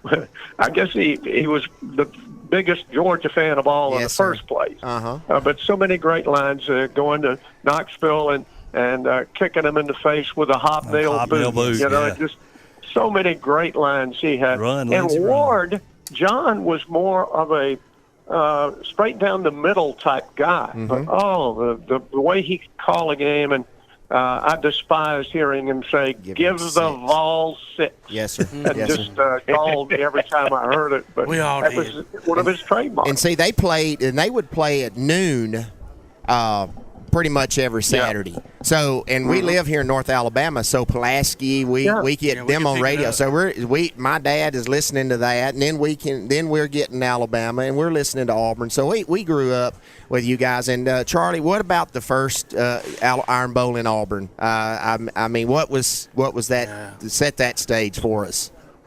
Yeah, that was 1989, and Pat Dye, worked real hard to get that game in Auburn, and he finally did. And I tell you what, calling that game, and just from the start of that day, the atmosphere was just over. It was over the fever moon. pitch. I imagine. Yes. Yeah, they had Tiger Walk, and there were thousands and thousands and throngs of people, and there were as many people that couldn't get in the game that were outside the stadium as there were inside the stadium. Wow. And it was so exciting for Auburn fans to finally get to play, a game against Alabama in Auburn. It was almost surreal. Mm-hmm. And Alabama came in, if I remember right, Tom. Alabama came in undefeated. They were. Yep. And Auburn was able to get the win that day, which was a monumental task against that particular Alabama team, because Auburn was not undefeated. I think Auburn had a loss or two, and but it was remarkable to finally see that game on a home basis. And Coach Dye always takes credit for the stadium upgrades in Tuscaloosa. He says that if he hadn't changed the game to a home basis, Alabama would still be playing in Birmingham, and they wouldn't have done all the things they've done at Bryant-Denny. So he's got a little bit. I think there's a little bit of truth in that. Oh, well, that's so true. There's any doubt about it. I guess because the big games had to be played in Birmingham because of the seating capacity. Yeah. Yeah. Okay. But then, as Coach Dye said, we started expanding the stadium to the point where it was so much bigger than Legion Field that it became an easy choice to play all the games in Tuscaloosa. Yes, and as much as I loved Legion Field and those Iron Bowls were supposedly a 50-50 split, there's nothing like playing on a college campus. Oh, and I maintain, nothing. People talk about the noise, the fans at LSU, and how much noise they can make during the game. When Alabama plays Auburn at Jordan-Hare, it is the loudest you're ever going to hear anywhere. Yeah. Anywhere. Yes. I agree. Well, I got Charlie. I've got to admit, this is Tom again, the Auburn fan. I kind of, back when we were Georgia back and forth, equal kind of wins, I respected Georgia, and it wasn't that big of a deal. But I got a hold to a smart aleck flight attendant one day who was a Georgia graduate, and by the time our conversation ended, I despise them. I really do. They are at like the lowest of the low as far as I'm concerned. Oh wow! and I love my Bama fan friends. That I to the point where I hope Georgia don't win another game as long as they play. Was Georgia that big a rival with Auburn even back in your day? Well, they were, because they were not as big as Alabama. Alabama game took a different character and meaning, but the Georgia game was so big because we had so many players on our team from Georgia. Yes. Auburn recruited big time in Georgia, and like I said, William Andrews was from Georgia, Jace Brooks was from Georgia. A lot of people that we had on our team played high school ball against some of those players that played for Georgia. And I remember in 1979 we went over there and we beat Georgia pretty good, but before the game we almost had a riot between the players on both teams. They came together at midfield. We had the captains, and then something happened, and both teams just left the sidelines and came out to midfield, and were pushing each other and yelling and screaming, and the referees had to separate us, the coaches had to separate us and everything. So it was not a friendly rivalry. You know, they talk about Georgia and Auburn having all these commonalities because, like, Pat Dye played at Georgia, and Shug Jordan coached at Georgia for a while, and Coach Dooley. Then Vince Dooley played at Auburn, and all these different things. And but when it gets right down to it, it's a fairly nasty rivalry. Yes. Unlike the Alabama, you don't ever think about fighting an Alabama player if you're an Auburn player. No. But that's Fans, not out of the question when you talk about Georgia. Oh, really? Well, it's kind of like Alabama against Tennessee. Yeah. Yeah. For years and years and years, Tennessee was my biggest rival, and rightly so, because they were nasty. But things changed in that regard. I got to admit, Charlie and all you guys, the year that Cam came to Tuscaloosa and beat us. Right. Auburn went to the top of my list at that point of the team I wanted to beat the most. And it's still. I'm with you, brother. And then again, y'all have beaten Tennessee so many times in a row that it's taken a little luster off that rivalry. Charlie, did y'all ever wear orange jerseys? Did y'all bust them out sometimes? I'm just asking. Yes, we wore orange jerseys twice. We wore them once in '78, and we played against Georgia. Georgia was going to go to the Sugar Bowl because the last team, in other words, Alabama and Georgia would have had the same record, been undefeated in the SEC, but Alabama had been to the Sugar Bowl the year before, so Georgia was going to, get to go if we didn't beat them. Mm-hmm. But we ended up, they didn't have a playoff, overtime, so we ended up tying them 22-22. Yes. And, I forgot that. It put Alabama back in the Sugar Bowl. Oh. Thank you. Hey, I was just thinking because they busted out some orange face masks a couple of weeks ago, and that was that, and I guess that's a little throwback or whatever. But it was really I liked it. It was a cool look. So I did, and I kind of wondered. I thought back in the day, because again, it's radio, so and the great voices could paint such a great picture of the games. Y'all did, and Tom, you've done, Mr. Roberts, you've done this, and y'all do a great job of it. And Charlie, you've been great on the radio after your great career at Auburn, and y'all have done a great job of painting the picture of what's going on there. So I think I could vividly remember our Auburn wearing orange jerseys. So anyway. Y'all were talking about sharing Legion Field. I can remember is 72 or 73. I went to I had tickets to an Alabama game. Well, Auburn played the early game there, and so I think they played Oregon.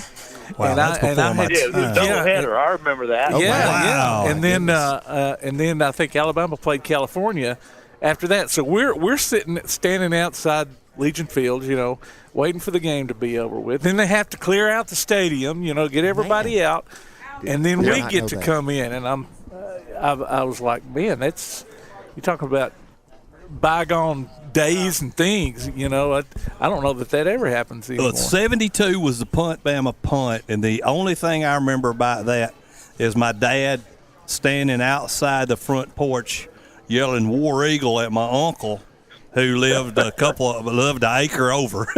Yeah, that's how long ago that's been. I mean, I was a little fella then. I didn't start getting into it around 75, 76. Yeah. And I remember going to I was at Coach Bryant's last game at the Liberty Bowl, and it was so cold that night. Our football coach took I was a manager, and we went on a high school bus from Elkmont to Memphis, Tennessee, and I can remember. Oh my goodness! It was that had to hurt you behind. It was that old red bus that we had painted. One of them that was out of service, and had that Red Devil bus painted. And it was red, and we drove, and it had no heat or nothing. And I can remember pulling back into the high school at like 5 in the morning. But man, just the It's great. so worth it now, though, right? It is, yes, but just so many things y'all have got to experience and see, and people you've met. Yeah, the love of the game is exactly why I did that. You know, when I was asked to do the the color commentary, and with Jim Fife doing the play-by-play, it's funny because Jim Fife called me. I was in law school, and he asked me if I wanted to do the color, and I said sure. Thought it would be a lot of fun, and so that was in the winter, and so I came down to do the spring game, and found out that it wasn't me that was going to do the color, but we were having a tryout. Oh. And there were like 5 people trying out. It was Alvin Bressler and Randy Walls and me and like 2 or 3 other people, Lee Gross and some other people. Oh, wow. And so each of us did a quarter or a part of a quarter, and then they decided later who the color, you know, and I had already told my family that I was the color commentator. At least you didn't put it on social media back then. Yeah, there we go. No, that's true. No Twitter or anything to worry about. It wouldn't have been the same, Charlie. It wouldn't have been the same not knowing that. I mean, that's a wonderful story. Such a great voice for Auburn. Yeah, that's what I'm saying. Y'all guys, and I know you know it, but I don't know how much you really know it. The memories and great times that y'all provided all of us. For little old people like us. I mean, whether Charlie was me listening to that Georgia Tech Auburn game and wanting y'all to get beat so bad, and then y'all having to listen to that wonderful, call of Tim, or, Tom, you I guess you were the director of Crimson Tide Network straight out of the gate. If not, I mean, you were very instrumental in all of that. And the calls that you've made over the years and the shows that you've done with Coach Bryant and Saban. And, just thank y'all, really. Yeah. Man, yeah. Well, thank y'all. I don't know. Go ahead. I'm sorry. Well, neither one of us can leave without me saying "Roll Tide." Yep. Charlie, I want to hear it, brother. I want to hear it, man. Let it rip. Absolutely, War Eagle. All right. Absolutely. Hey, thanks a lot. 2 legends on the phone. Yep. We can't. We're in awe, gentlemen. Thank you so much. So. Yeah. Yeah, and I wouldn't trade anything if I could go back and say I could watch every game on TV. Man, the memories of me just getting to listen, a 50, even in baseball games in summer times with the greats, and could pick up Detroit and St. Louis and Cincinnati and Atlanta. And listening to every college football game on, and then looking forward to Sunday afternoons, And I mean, I think it even started for us. We'd even watch the Alabama A&M football show in the morning before church, and then we get afternoon Saturday and Sunday afternoon we'd get the Auburn and Alabama We'd get both the shows on Channel 31. It was just great memories. Yeah. So thank y'all for providing those. Thanks, gentlemen. Well, guys, it's been a great pleasure, and Tom, it's great to talk to you again, and good luck to all of you, and War Eagle. War Eagle, buddy. Y'all have a blessed Thanksgiving. Good luck to all of you guys, and I'll say it again: Roll Tide, and we'll be in Auburn on Saturday. I will be down there as well. I'll be in the press box if you're around anywhere. Have a blessed Thanksgiving. Have a blessed Thanksgiving, guys. Yeah, absolutely. All right, ladies and gentlemen, that was Tom Roberts and Charlie Tribe. I can't get it out. I'm still in awe. It was a great interview, guys. Good job. Yep. It's time to take a quick break. We're going to go over here and breathe. Yeah, here we go. And you're listening to Applebee's Tailgate Talk on WKAC, the Big 1080.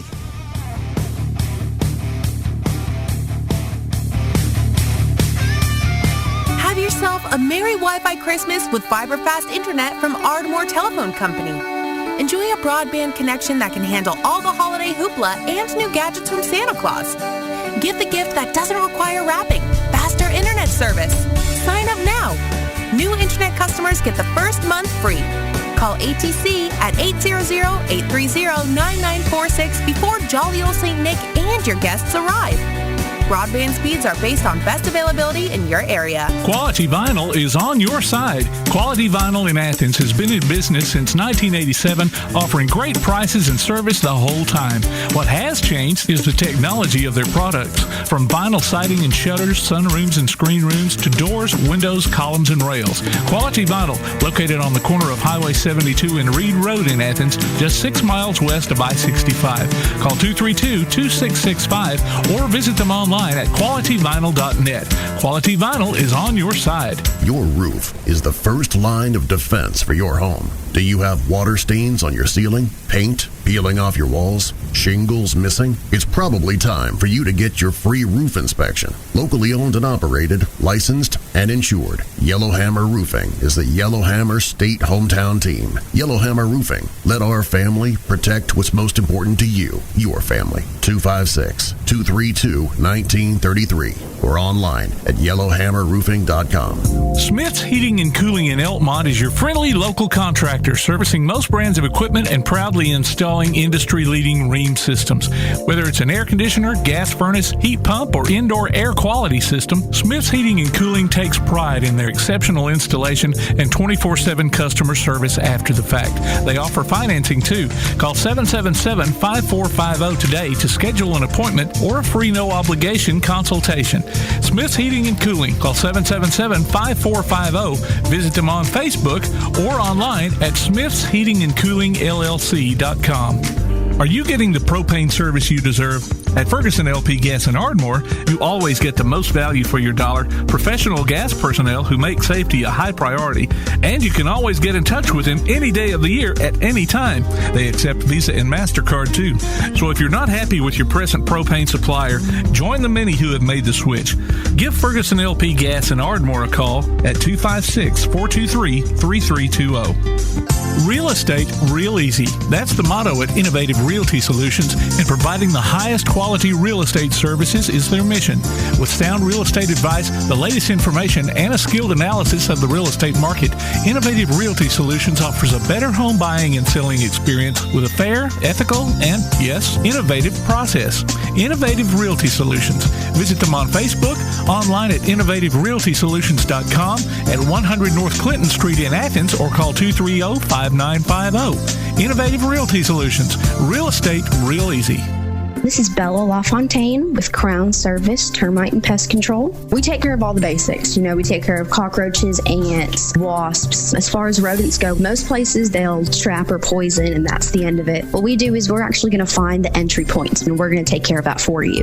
We do a lot of work with a lot of realtors here in town to bring houses to the closing table. So one of the big things about us is that we're not a sales company. We are a service provider. So we're not looking to meet a sales quota. We're looking to get a house ready to go to closing and get our customers taken care of. This is Bella LaFontaine, Crown Service Termite and Pest Control. We are located at 3413 6th Avenue in Huntsville, Alabama. Phone number is 256-701-7095.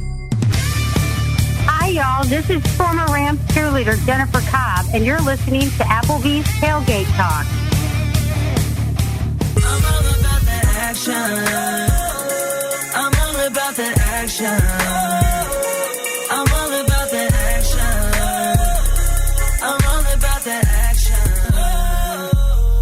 I said I'm all about that action. And welcome back to Applebee's Tailgate Talk, ladies and gentlemen. Live here on WKAC AM 1080. Tom McClung, Old Time Cat here alongside Coach Garth Garris, Todd the Bod Tomlin, producer extraordinaire Tim Lambert, and we've got our Swami of the SEC on, Mr. A.P. Steadham, and we're going to talk some Iron Bowl. A.P., how are you doing, sir?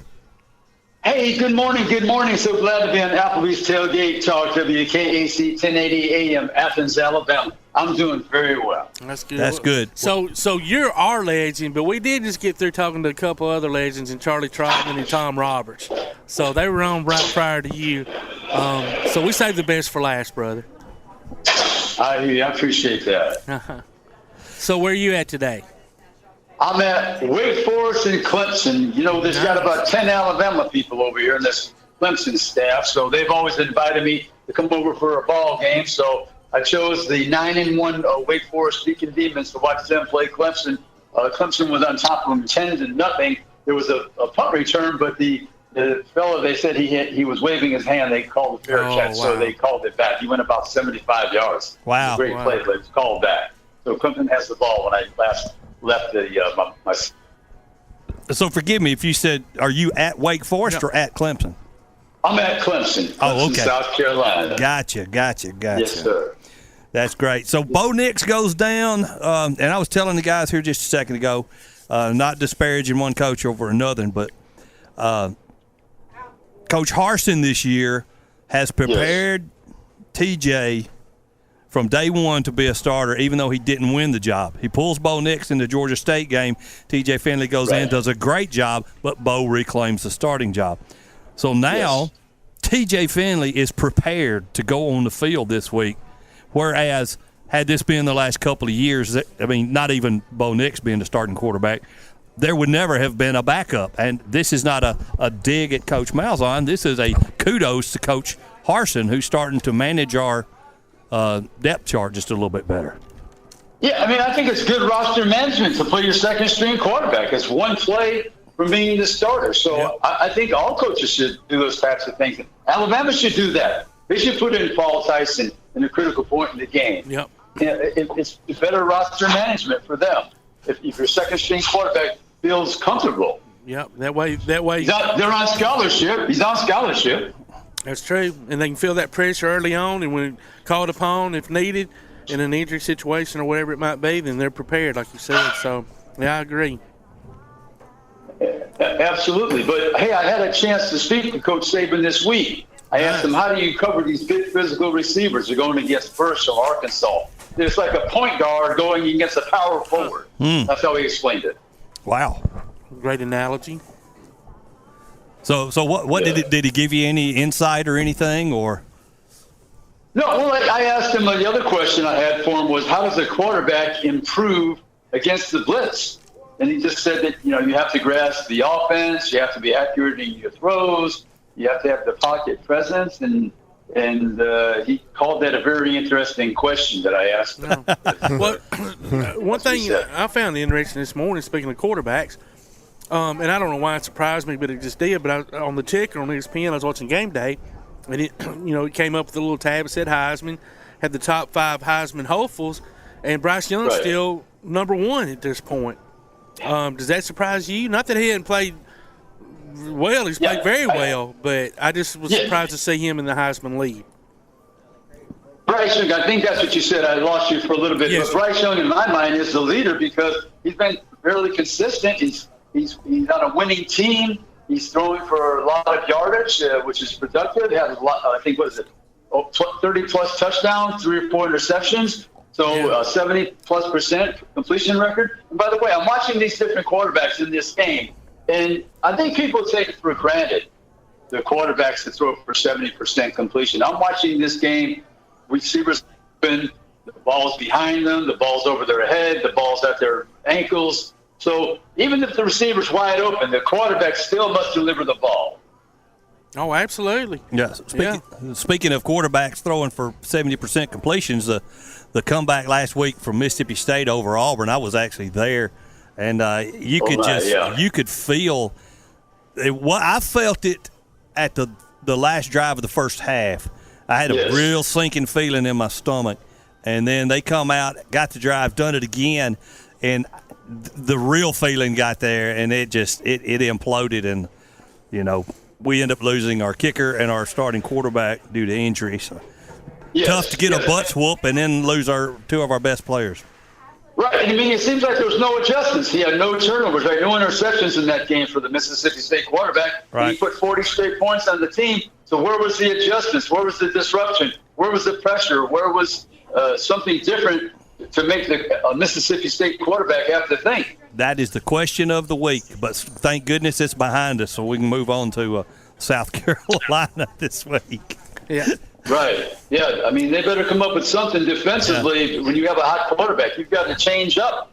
I mean, you just can't let it be. I mean, the Beatles song, "Let It Be." I mean, that can't happen. You can't do that. The theme song. The second half, "Let It Be." It happened at Penn State, so you'd think maybe, okay, we learned our lesson, but I don't know if that's a Coach Mason call or if that's a Coach Harsin call. But if I'm Coach Harsin, telling Coach Mason, get some pressure on the quarterback, at least make him move one side to the other.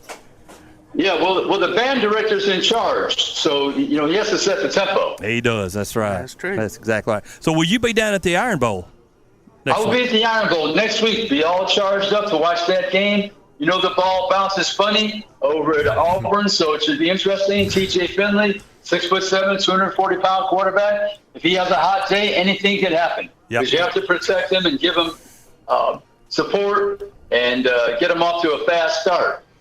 Alabama, can they run the football? That's something that can help them keep the offense on the sideline. You don't have to worry about T.J. Finley in the offense. Right. Now, will you be in the press box or in maybe somewhere else? No, I'll be up in the press box. I sure will. Yeah, at Auburn. Looks like I'm going to look for you. I'll be there. I'll be there in the press box as well. Oh, perfect. Hey, I just want to make one other point. I'm going up to New York this week. Yes, sir. Nice. And the University of Alabama $1 Million Band, for the very first time, will be escorting Santa Claus in the Macy's Day Parade at the very, very end. So I'll be there on 6th and 47th on the platform, watching them come down the avenue. And it's good to be you, brother. Awesome. Yeah. They've got. They'll have I love a band. They will have a busy week getting back down to Jordan Hare from New York City, won't they? That's going to be a good week for those guys. I was actually able to visit with both the Alabama and Auburn band directors for 2 taped interviews that I'll play on my show Monday morning, 8:05 on WHEP in Foley, Alabama. Awesome. People want to listen. Yeah, that'll be great. Awesome. And you were talking about the way that ball bounces down there at Auburn. I'm hoping, it's getting to be, it's late November, almost December, so hopefully all the 4-leaf clovers have died that they plant from one end of that field to the other. Hopefully they've dried up and withered away. Tom's looking at me like, okay. I've got a question, and maybe Tom can answer this. Did Mississippi State roll the trees last week, or? That's a good question. I doubt it, because had there been any tree rolling going on from State fans, there'd been a bloodletting. I was gonna say there would have been a blood, because there's a lot of ticked off people. Yeah. You see one. I just wondered because we didn't hear about no killings on the news. So it was almost like Auburn gave them the game. So I just wondered if they just said go on down and roll the. We'll let you roll the corner. But State fans, I can say for a fact, State fans are not like that. No, they're classy. They are. They're a great group. They are. Georgia fans, on the other hand, they're classier than me, buddy. I'd have had me about 20 rolls back there. Yeah, you should have. Hey, AP, man, we'd love to stay, but we've been talking, and get back to the game. We've got a lot of commercial breaks we've got to let go. I hear you. Yeah, but thank you very much, and everybody have a happy Thanksgiving. You too. And we'll talk to you next week on Applebee's Tailgate Talk. It'll be KAC 1080 AM, Athens, Alabama. And I'll see you in the press box. I'm going to make a point to find you, brother. Yes, sir. Come look for me. Happy Thanksgiving, buddy. All right, see you. Happy Thanksgiving. Thank you very much. Bye-bye now. Ladies and gentlemen, we got to go on behalf of Coach Garth Garris, Todd the Bod Tomlin, producer extraordinaire Tim Lambert. My name's Tom McClung, Old Tomcat, and I'm giving it War Eagle. Hey, Todd, guys. Roll Tide. We ain't got to go home, but we got to get ourselves out of here. We'll see y'all later.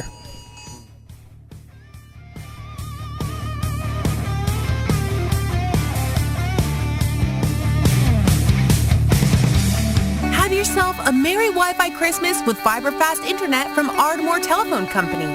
Enjoy a broadband connection that can handle all the holiday hoopla and new gadgets from Santa Claus. Give the gift that doesn't require wrapping. Faster internet service. Sign up now. New internet customers get the first month free.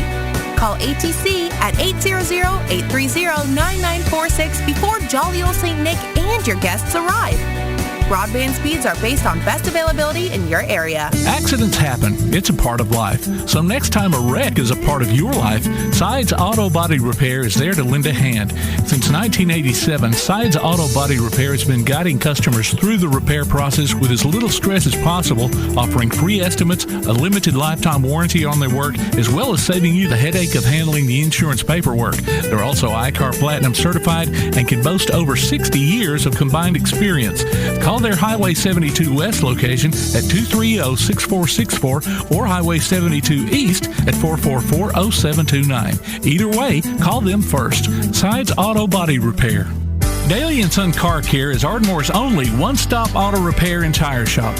Whether it's major mechanic or brake work or routine maintenance like an oil change or lube job, Daly & Son Car Care has been satisfying customers all over with their fast and friendly service. They're also your headquarters for quality Cooper tires. Stop by and see Wayne, Nikki, or Dale at 25600 Main Street in Ardmore, Tennessee, or call them at 931-427-4651. They're on Facebook, too.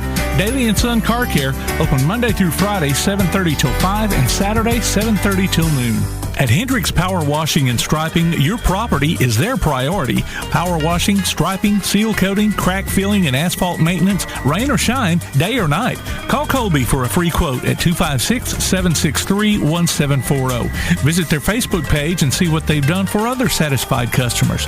Give your home or business that brand spanking new look, courtesy of Hendricks Power Washing and Striping. Licensed and insured, call 256-763-1740. Hendricks Power Washing and Striping. Hey guys, this is Joanna Clem for CEI Bookstore and Truth Publications. I'd like to personally invite you to visit CEI Bookstore. While you're here, you'll find a wide selection of Bibles, gift items, trustworthy study materials, and more for you and your church. Our friendly staff will be happy to help you with your selections while you shop in the store.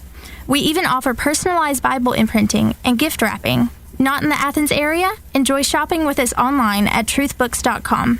CEI Bookstore and Truth Publications, taking his hand, helping each other home. Smith's Heating and Cooling in Elkmont is your friendly local contractor servicing most brands of equipment and proudly installing industry-leading Rheem systems. Whether it's an air conditioner, gas furnace, heat pump, or indoor air quality system, Smith's Heating and Cooling takes pride in their exceptional installation and 24/7 customer service after the fact. They offer financing too. Call 777-5450 today to schedule an appointment or a free no-obligation consultation. Smith's Heating and Cooling. Call 777-5450. Visit them on Facebook or online at smithsheatingandcoolingllc.com.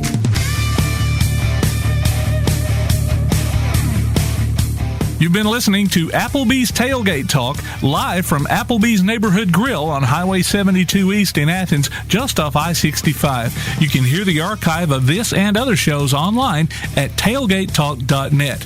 Applebee's Tailgate Talk is a production of Play Action Sports on 1080 WKAC.